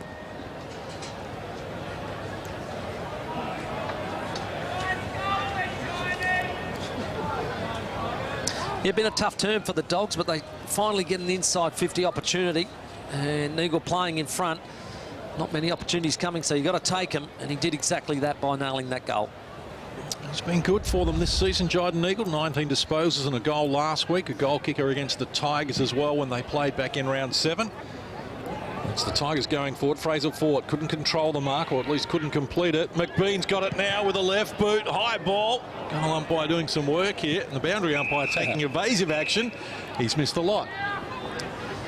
Beautifully done. So McBean just wanted to keep that unblemished record. It'll still stay 5-0. One wayward attempt out of bounds on the full.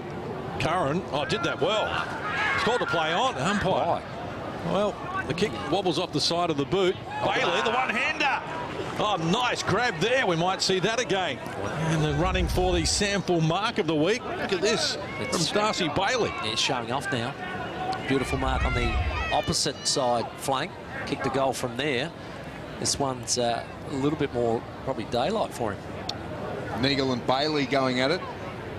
Two dads who I was played terrific football. Both Bombers at one stage. So Darcy Bailey looking for the quick reply. This edges out to improve the angle, and he's driven that home impeccably.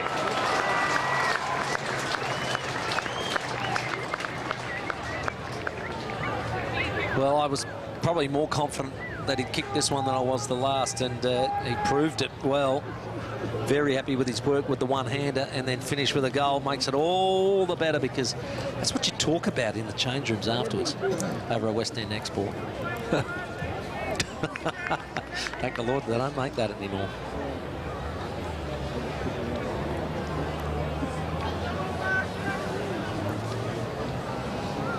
Putting on a display here.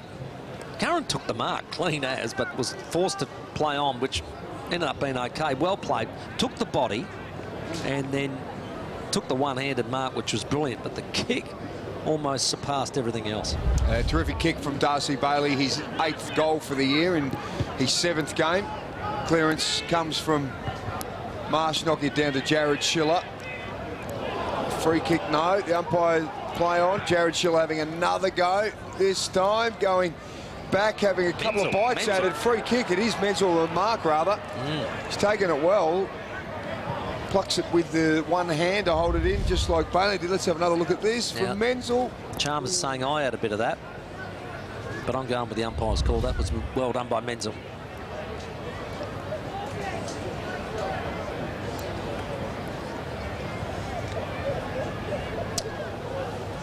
Troy Menzel, 3 behind so far today, and shouldn't miss from there, and doesn't, so he's got his 19th for the year.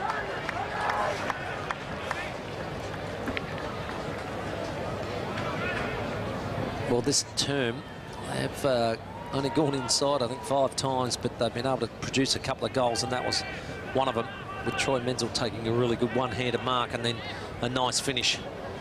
But they've been starved, really, of opportunities this term, and the Bays have just been peppering away.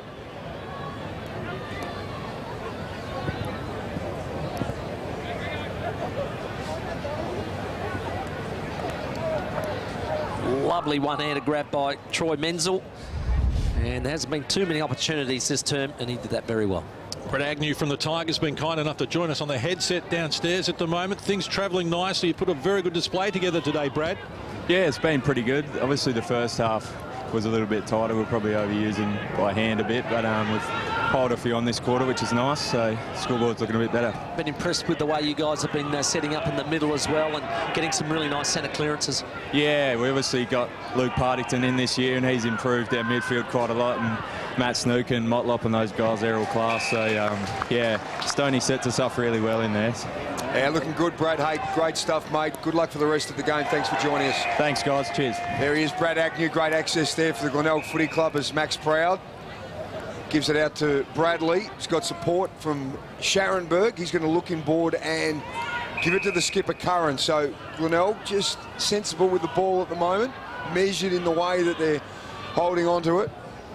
A possession count, they're up to 276 now, going back with courage was close. Bradley taken down in a tackle, getting back onto it quickly there, trying to flick the ball out. It was Barreau who kicked that goal in the first term. Bailey had a call, couldn't give it. Trav Schiller Oh, Taken high. Free kick is going to go to close. Yeah. The longer that ball was alive, the longer you thought the Bays were going to create something. Tackle from Meagle, just a little loose and close with his opportunity now. Brad to take it out to goal number 14 for Glenelg. Just 2 kicks today, been quiet. What are your thoughts on the long sleeves, Tim? When I played, never wore them. Didn't like them. A lot of players do like them. Andrew Jarman won all his career. Just the 6 behind so far this year from Brad Close, and finally gets one through the middle.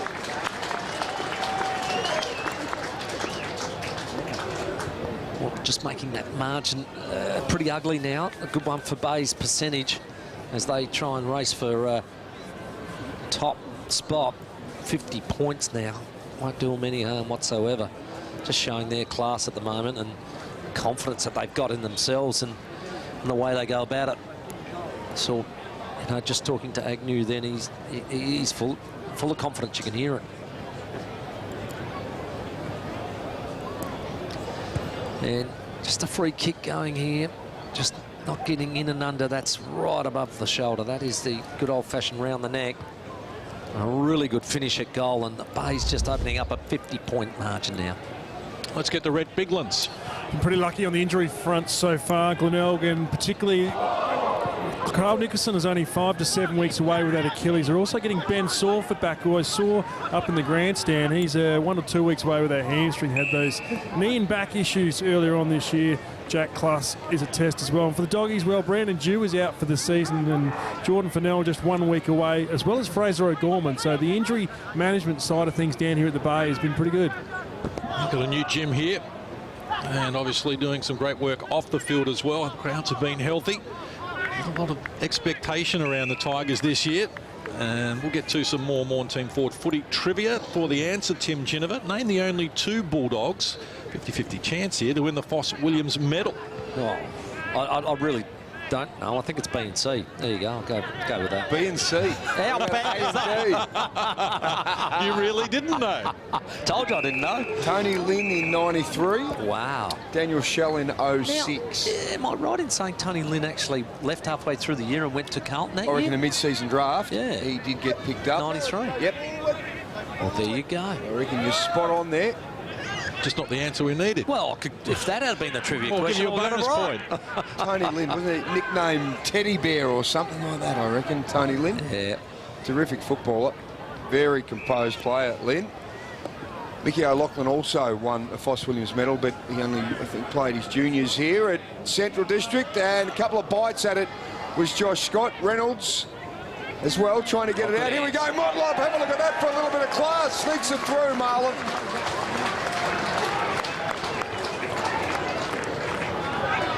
So Marlon finishes off his 2nd goal, but I tell you what, Snook does a power of work, doesn't he? Just been really impressed with him. I think it's him and Partington have led the way in that centre square, and Jesse White just helping himself. He's had 33 hitouts and just making sure that these blokes get fed. But you know, it was just a loose ball there and beautiful handling. Out it came to Motlop, who finished nicely.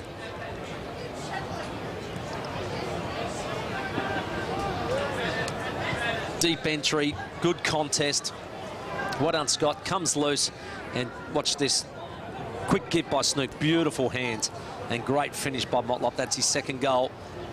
Snook and Partington have caused all sorts of trouble in the middle, along with the big fella Jesse White, who's been doing great ruck work. Look at the conversions as well. They're 3rd quarter specialists, the Tigers. They've won 7 out of 10 this year. They kicked 7 goals here today. They kicked 8 goals, 3 against North Adelaide here on the Queen's birthday holiday Monday, when they were actually kicking to the other end of the ground.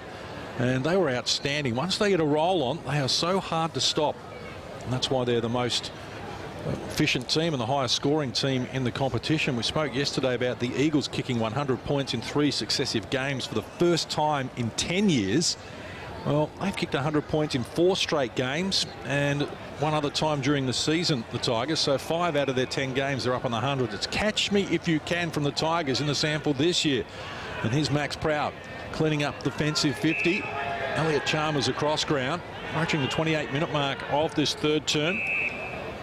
25-metre penalty by the umpire. I don't know if the Bulldogs needed any sort of handicap at the moment. No. Might be a longer quarter with the Bays kicking 7 and the Dogs kicking 2. Curran. Well, flummoxed by the amount of opportunities he's got here in the options. Elects to go just straight up the line. And coming out, Scott appeared to be tackled without it. Razorfort helps out. Trav Schiller, short pass. Drop the mark there, Kyle Jenner. Seb Kerish gets involved and gets it back. Left footer. And now drives forward, but it's ill-directed. A chance for the Dogs to clean up through Trent Goodrum, Weaver, and now the run of Harble as they get it out wide. Getting things moving on the outer side. Little kick to Falkenberg. Handball in terms. There's Cooper Darms. Burton getting involved as well. Great to see Darms back in. Tough match for him though to return. Marsh trying to get onto it quickly. White is good. Just misses the handball of Curran and sees it out over the line. 56 points. The biggest winning margin for the year was 53 points back in round 2 over Adelaide. 50 points against the Eagles and a couple of 49-point wins against Central and also Port Adelaide. And 94 is their average score this year. Tim Ginniver, they're already at 95, so it looks like it's going to be another big day for the Glenelg Footy Club. Very potent up forward. Coming out, Max Proud leading the way ahead of Madden, who applies the tackle. Just quick little fumble there at the crucial time from Kerish. Tackle comes from Alfie Jenner. I think he's going to get the free kick here, former Magpie. It just couldn't quite get out of the grips here with that fumble. Had his arm pinned, and then young Kerish, not weighing a lot, got taken to ground, holding the ball. Yeah, very nicely done by Kyle Jenner. Premiership player here with the Dogs after he crossed from the Maggies. Did you coach him at the Maggies, Tim? Certainly did. Absolutely, really did like Kyle as a player, and I played him very young because I really liked him. Plenty of footy under the belt now for Kyle Jenner. Oh, didn't get anywhere near that one. I was going to say, he had great hands, could lead up at the ball, and it was a really reliable kick. I'm glad I didn't say it. He's a terrific mark, though, for his size. Fantastic. Jenner. One of the veterans, 33 years of age. Short pass for Gregson. Well, his kick just opened the door momentarily, but Motlop was good enough. So did he play on the last flag for the Dogs? 2010. Got here just in time. Right. Play in that one. Trent Goodrum, I think the only 2 left at the club that played in those premiership there. Good work from Barreau there. Although the kick right and adjacent to the line, a little over. So Weaver has to surrender the ball. Scharenberg restarts, finds Gregson. Defensive side of centre wing. Well, 31 minutes played, and that's enough from the timekeeper as well. Very entertaining third quarter concludes here. It's 7 goals to 2 in favour of the Tigers, who go into the final quarter with a healthy 55-point lead. Stay with us here on Channel 7's live and exclusive coverage of the SANFL Statewide Super League. The Hawthorn skipper's going to miss a couple of weeks. He apologised and he said he won't do it again on a Friday night when there's so many cameras around. And you try to get one over an opponent. What was your dirty tactic? Yeah, what did you do? I used to run to the bench and never come back on. I went to Billy and pinched him a 5 goal, and just our skill levels let us down. Glenelg's ball movement's been super sharp also, hasn't it? Well, it has the longer the games went. Early we were okay, we were competitive, but as I said, when you make skill errors constantly, it creates space for them on the way back, and they've hurt us. Thanks, mate. Appreciate it. Thanks, mate. All business, Roy. Not accustomed to this type of losing streak either. They haven't lost 7 in a row since 1991, 28 years ago. Last time Central were in a losing streak like this one. And Glenelg, well, they are powering on at the moment. I can tell you who the skipper was that year, Greg Smith, and I ran into him the other day. Couldn't believe it. And the coach? Alan Stewart's first year. There you go. And, had a great yarn to Smithy. Gee, he was a good player. Oh, he was an awesome player. You know, he played at Collingwood in Sydney and then came to the Dogs. And, and that centre bounce, he was one of the best at running at pace and hitting through, because there was no second circle in those days. It was just the one, and you could come from anywhere. He was a very good player, Greg Smith. Set to go in the final quarter. Tigers leading by 55 points here at the moment. they're not going to challenge their biggest ever win over the Dogs, which is 238 points in that game we mentioned before, back in 1975, when they kicked 49-23, 317, which made an interesting read on the scoreboard. Let's get to Red Biglands. I was a little bit fearful of Roy Laird and what he might bring to the table then for the interview, and John Platten didn't make the situation any easier. Just before that quarter-time break, as he knew I was about to interview Roy Laird, he said, "Good luck, big fella." He wasn't too happy. But conversely, I also spoke to Graham Corns after the half-time interview with Tony Simons, and his description of the boys back then with the celebrations were they were very bad lads. Hey. Those celebrations would have gone for weeks after 85 and 86, but great to see Cornsey here, an absolute legend of this football club, running around kicking the ball with his young girls here at half-time, which is great to see. Long kick comes in from Bailey, close to the line. Did it get over? I reckon just got touched by Reynolds. Looking sharp for 71 as well, Cornsey. Yeah, he's good. His great partner in crime, KG Cunningham, turns 80 next month and still going strong. Well, I reckon Cornsey was still playing some Gaelic football into his 60s. And even playing a bit of footy, I reckon, at Uni Blacks. I reckon he might have put on the jumper. Or was it the over 35s? They call themselves the Greys. The Uni Greys. Uni Greys, it would have been, yeah. I think they did get him to play a game, I do believe. Just a tremendous player in his prime as well, 300 gamer. Oh, no doubt, one of the best in SA. High kick comes from Motlop, and McBean flying with his 5 goals. Could have had 6, but Leaky Reynolds pinched one of those, played on the advantage just in that third term. But play to the whistle. Having a great year, McBean. And you think they lost Lockie Hosey, who was the leading goal kicker to the mid-season draft. And when you can front up with McBean, Reynolds and also Josh Scott, it is just an embarrassment of riches for them up forward. Quick kick from close, and there is one of the boys right on cue. This is Josh Scott, a boy from Gippsland, and he's going to have his chance now to slot one through from a really tight angle. You know, him and Nick Madden have had a real good battle today, and that one just dropped short and made it hard for the defender, but Josh Scott very good overhead. You notice he kept that head up all the way. The way to do that, young people, is keep your eyes up. Always keep your eyes up. Your eyes up, your head stays up. 2 straight from 5 kicks, just improves the angle a little bit, but he's banana / check side. You can give it enough. In front of Snouts Bar, you want to kick those because they get up and about on the bays, kick them down that end. Luke Harple to restart for the Dogs. He'll charge out of the goal square, goes for distance, up to centre wing. Big leap from Fraser Ford. Couldn't complete the mark. Marsh is there as well. Went without it. Here's Gregson. Hand pass for Scharenberg off the mark. Ooh, solid body work as well, but coming up with it. Luke Partington rushes toward goal. Just pushed as he kicked, and that was enough to just disrupt the kick and through for a minor score. And the Tigers move to 15-7, 97. Central 5-10-40. This win set up the 12-goal-2 run in the second and third quarters, where Glenelg kicked 9 unanswered goals, bracketed across half-time. If you've joined us late, Tigers up and about, and they mean business this year. Free kick going the way of the Dogs here. And a chance for Trav Schiller. Kick, Curran. Big fist, went straight to Jesse White. Oh, the banana with the right, outside of the right boot. Close knocked down by Harble, who gets the ball now. Left-footed kick, had to be precise, and he was. Did a very good job of it as he worked it to Steve Burton.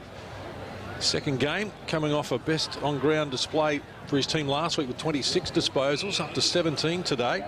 So he continues to impress. Here's Harble. The dance step was good, the kick not so. Menzel bustled off it. Ball in dispute. Weaver gets involved. Max Prowder's there. No nonsense from him. Just get the ball, get it to the advantage of a teammate, and get it out of the danger zone. But Gregson's kick was picked off. Jared Schiller, his kick not his best ever. Uber Gang. A few turnovers now. Curran, looping hand pass over the top. Tigers out of the danger zone as they get it across now to Virgin. Came by Elliot Chalmers. Short pass. Reynolds a long way from home. Michael Virgin's dad, Lee, is the president of the North Adelaide Footy Club, incognito down here at the Bay today, Timmy G. I wonder why he walked in with that mask. He had the beanie on. And good bloke, Lee. Terrific fella. I saw Kurt Sladen, the CEO at the Eagles, as well here. Tigers are playing that well. They've got people from other clubs rocking up to watch them play. I know the Eagles were impressive yesterday at Norwood. They enjoyed that, their highest ever score against Norwood. I'll say a very impressive performance. Watched you blokes perform as well. It was almost as good as you guys. Motlop, kick. Ooh. Big fly there. Josh Scott was the target. And it's definitely damaged that again, is it? right ankle. He's really hurt himself that. again. He's gone back into defence, Nick Madden. He spent some time forward, but he's he reckons coming off now. Yeah. Had to leap right above the pack to get that one down. He's had a fair go. Nick Madden's tried very best today as Hoskin slaps it forward. Bradley, the former skipper, chips inside. Good kick. Gregson, he's got a couple of runners. Chalmers is one of them. They've worked it beautifully together. Motlop gives it over to Curran. Close. Weaver. Two of them bring him down. McBean. And the umpire will throw it up. 30 out directly in front of the Glenelg goal. Couldn't penalise him. He's attacked that ball really hard, Weaver, and I always like to back the bloke who goes to footy. No prior opportunity for him there. Hoskin, have a look at him get through there as Agnew lays the tackle just as he gets that clearing kick. Neagle, Jiden tackling Michael Virgin, and another stalemate in the centre of the ground. Sort themselves out. They're still attacking, aren't they, the base? They're keen to get some more score on the board. White does the ruck work. Oh, nice tap. Wanted Bradley. Was shepherded well by Motlop. Out wide. Gregson just stumbled. Good enough to get up. Almost a wardrobe malfunction in the process. Bradley gets involved again. And now Close takes the mark. Good mark. And within range. Just like players turning around quickly, because you don't know what's happening inside 50 behind you. So turn around quickly. Make sure you can look at your options. 20 disposals, 6 tackles last week in the 4-point loss to South Adelaide. Gets close to the man on the mark to get the distance, but it's not going to have the carry on contesting the goal square. And at the back, reading it very well, Mitch Payne, and a chance for the Dogs to get it out and find Trav Schiller. Offensive side of centre wing, coming up for disposal number 22. The short pass finds Jiden and Eagle, now off to Luke Harble, up the line.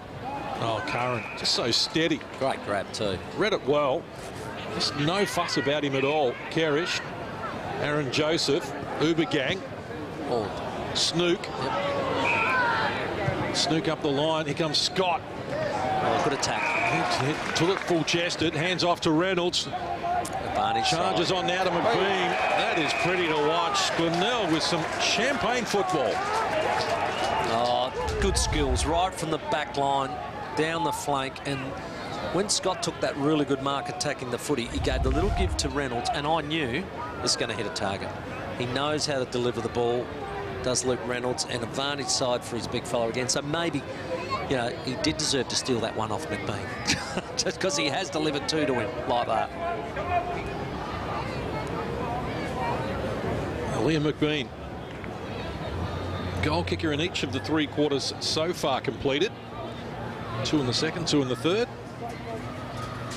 This for number 6. It's just across the face of goal a little, so a minus score. 5 goals, 1 now for Liam McBean. Brett Biglands. For the Dogs, Jackson Neagle has had his knee stability tested. Probably returned to the oval, but certainly got a bit of a limp up. And Nick Madden, he limped to the boundary line. That ankle of his is giving him all sorts of grief. Yeah, he struggled that all day. Madden hurt that early on and braved it for as long as he could as the ball's given out over the top here. This is Neagle, the brother, Jiden. Instead, Biggles talk about Jackson. Sweeping handball comes out to Agnew. Little quick one. Snook. Here's Motlop. Get things going. Couple of quick steps. McBean.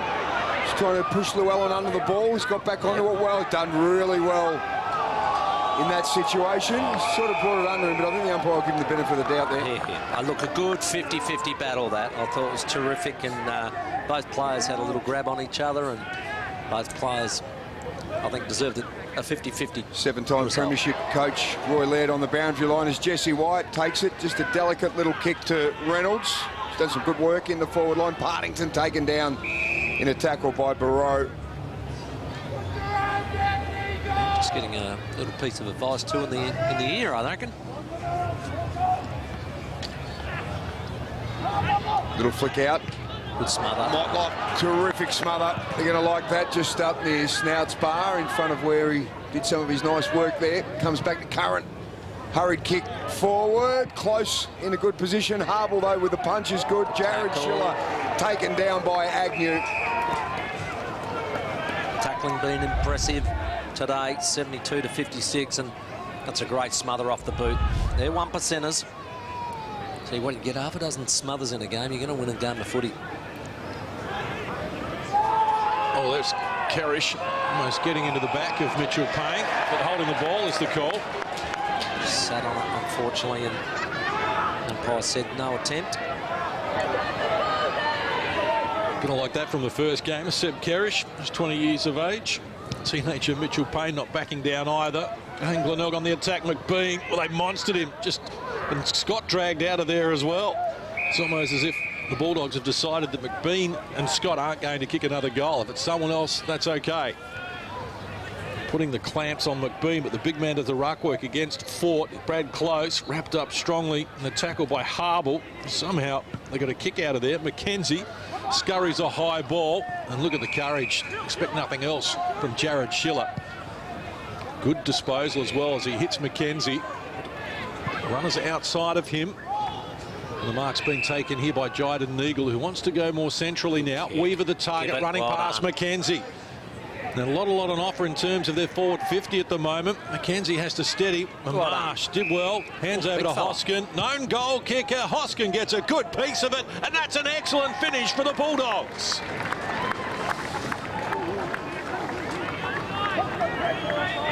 That's their best piece of play all day. From coast to coast, really, in their skill level, which Roy Laird touched on that he was a bit frustrated with when they turned it over and they get hurt on the way back.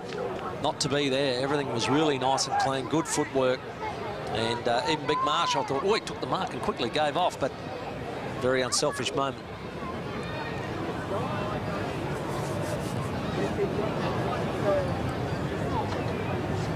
Well, let's look at that again on the National Pharmacy's optical replay, because it was quite appealing to the optic nerve, Tim Ginnivan. No doubt about that. Nice little punt, but a great goal by Hoskin. And you could say he's a dead eye. No, if we're going to go with the you got me stuff. covered, but I think I can hear Soda's mind ticking over. Some very nice work there by McKenzie too. Was it lovely? Just took the speed, then just measured the kick, took the pace off it. Was that Isaiah McKenzie? Isaiah McKenzie. Nice. Here we go. Here's another chance. Jyden Neagle. Can they go back to back within a minute? No, just a cross goal from behind. Kicking it down towards the Kernahan end here. There's Roy and Jeff Brown as well. Boys have worked in tandem together for a long time, Brownie and Roy. Correct. Good kick from Motlop. Glenelg trying to get one back. Have a look at that by Reynolds. Just did that really well. He read it, worked his way around Llewellyn. Take your time, Luke. It's a good kick, Luke Reynolds. This is right on his distance. Yep. Decides just to pop it up and give a chance for McBean. And here we go. Little handball over the top. Close. Gives it to Scott. Couldn't manufacture one there. Well, they haven't been able to get a goal. I think they kicked 4 points this term, have they, John Casey? And that's it. Haven't got the goal as yet. Been peppering though. Don't worry about that. Just give you the inside 50s for this term. It is 9-4. In favour of the Tigers. Max Proud had to be quick and was. Motlop on the retreat. Chalmers. Now Virgin. High kick from him. Scott arriving late. Front position taken there by Jackson Neagle. And the free kick is going away at the Dogs. He's crashed the pack with intent. And he's come up a little proppy as well. As we've mentioned, it's been a tough day at the office for Central District. There's Max Proud with a fist out wide. Latching onto it there was Kyle Jenner without any great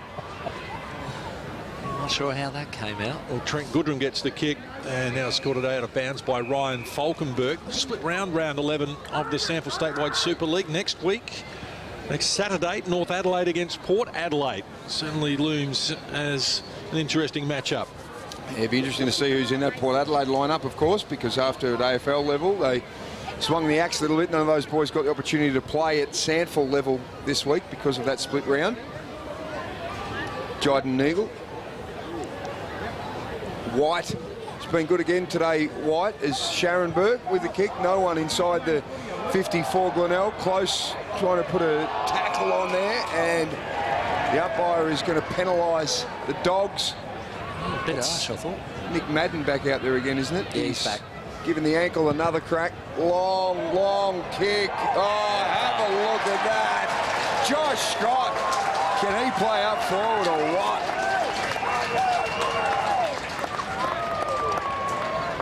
Well, he just thought I might as well roll on here. Big open goal square. Whack. Terrifically powerful leg. Straight through. And just gets the much-needed last quarter goal that the Bay fans were after. Ticks them over to the 100, Timmy. That's it. 6th time in 11 games. What a great sign for the Tigers. Absolutely. High-scoring teams are hard to beat.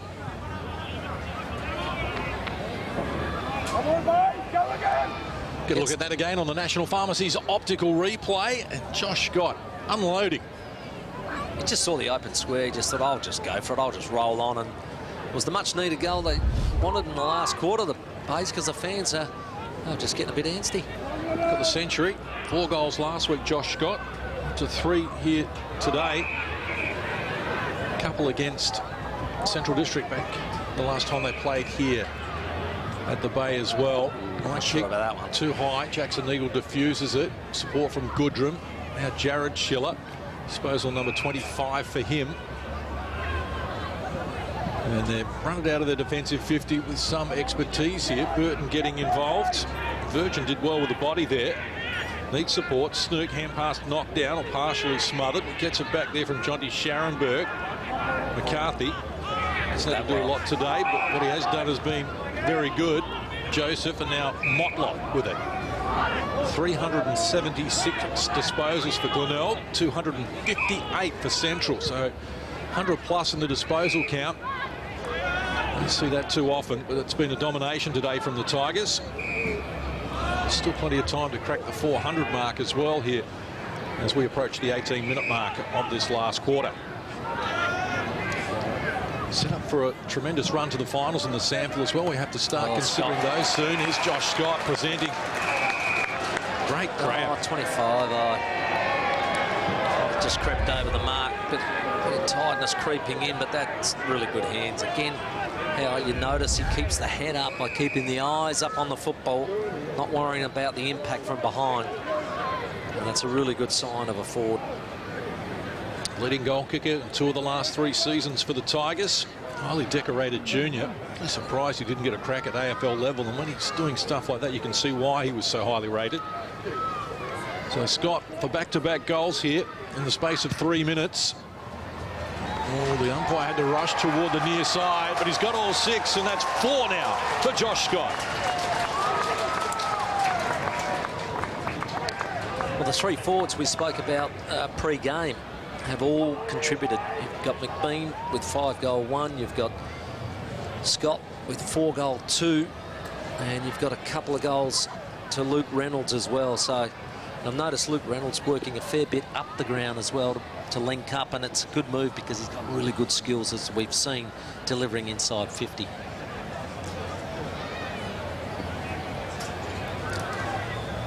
Lovely lead up. Big leap mark.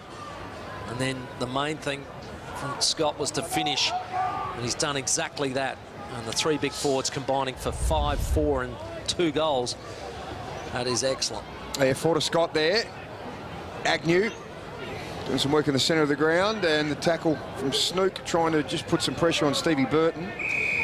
Now, I think from memory, when the Power drafted the big forward from South Adelaide, Brett Eddy, yeah. I reckon that Scott and also Reynolds were in the mix. It was going to be one of those 3. You got it. They went with Brett Eddy. Now you've got 2 of them obviously playing at Glenelg, doing some great stuff, looking to help Glenelg play some finals footy for the first time in a long time. And Brett Eddy kicking goals for Vermont in the Eastern Football League in Victoria, doing very nicely.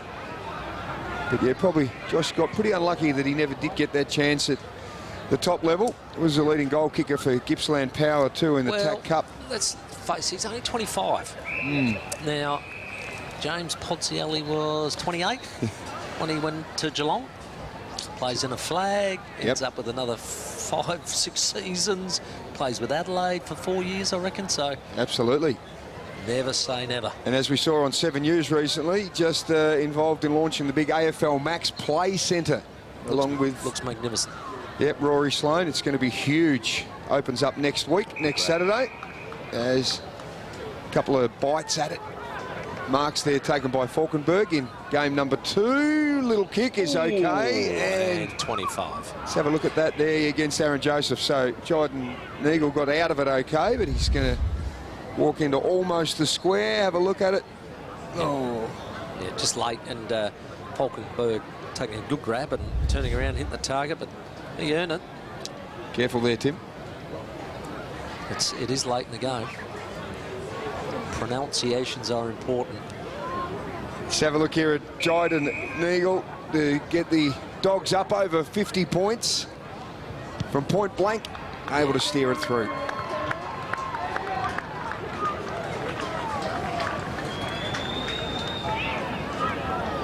Congratulations to the winner. Well done to the young fella for taking that mark and delivering the Golden Eagle, who earned the 25 metres and was able to convert for his side. And they've hung tough in the last quarter. They're trying to win a quarter. That's what Roy wanted from them.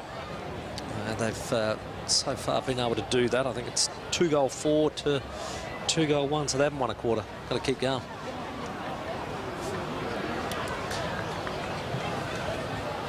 And a desperate effort to mark that ball, but oh dear, a desperate ball, free kick, 25-metre penalty and goal. 2 goals apiece in this final quarter. And the Tigers trying to wrestle the ball free. Agnew, good tackle from Cooper Darms. He's comeback game at senior level. So you can see the Tigers next 4. And they're going to have the week off next week, and then they go to the Eagles, host Norwood, play Port and Adelaide back-to-back. And then finish with games against North, West and Sturt as we run toward the finals. And as it stands at the moment, 7 of the 10 teams have separated themselves from the bottom 3 of Central, West and North.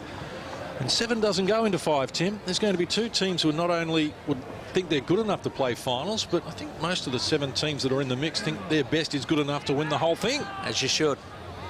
So going to be a very interesting race to look forward to on Channel 7's live and exclusive coverage of the statewide Super SANFL competition. Here's Weaver for a late goal for the Dogs. We just had too much on it. And this on minor score. Here you see the Dogs coming up. The next game, home game against North Adelaide, which is 2 weeks from now, because they have the bye as well. Sturt, the Eagles West, South Norwood Port to finish the season for the Dogs. Pinch by Partington was good work, getting it out to Snook. It's close to the line. There's Llewellyn under some pressure from McCarthy. So 57 points right now, which I think takes us out to Glenelg's biggest win if they can hold this for the year. 53 points against Adelaide in round 2 was their best, and 57 points they beat Adelaide by in round 18 last year when they went on that hot run of winning 6 in a row to end the season. Motlop, Bailey into the square, McBean, the chance to go. Here he goes. He might get his chance to get his 6th. He does. Somehow, eventually, he gets half a dozen, the big fella. Oh, well done. Josh Scott. Yeah, I think he hurt himself, mate, in that contest. That could well be the arm that he did break here. We saw that was really nasty, being strapped up. So we'll just check that he is okay. But have a look at McBean. Could have held on to that.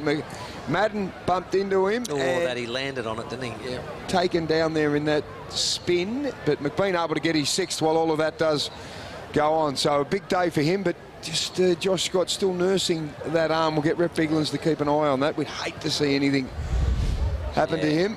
medical staff are going out to him now. Certainly fell awkwardly, and you think the weight, 2 players on that as well. Not forgetting that was one of the most horrendous arm breaks we've seen, and still looks in a bit of discomfort, so wait and see what the medical staff had to say once they get to him. Let's hope it doesn't open up a fracture or something. Gain of clearance for the Tigers. Bailey involved, close, had the hand pass knocked out.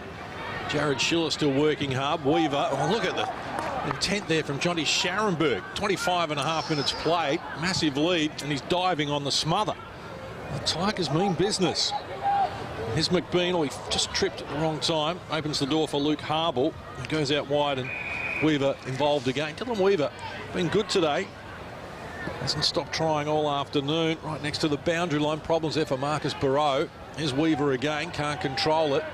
Tigers, Virgin, hand pass to no one in particular. Well, he wanted to get it there to Brad McCarthy and eventually did and found it back. Short pass now. Reynolds couldn't pick it up on his laces. Barreau comes again. Dangerous kick across goal. Isaiah McKenzie was good enough to retrieve it, but his kicks, he's coughed it up. Kerrish, well, the first gamer for some icing on a very rich cake, and they are jumping up and down in Tigerland.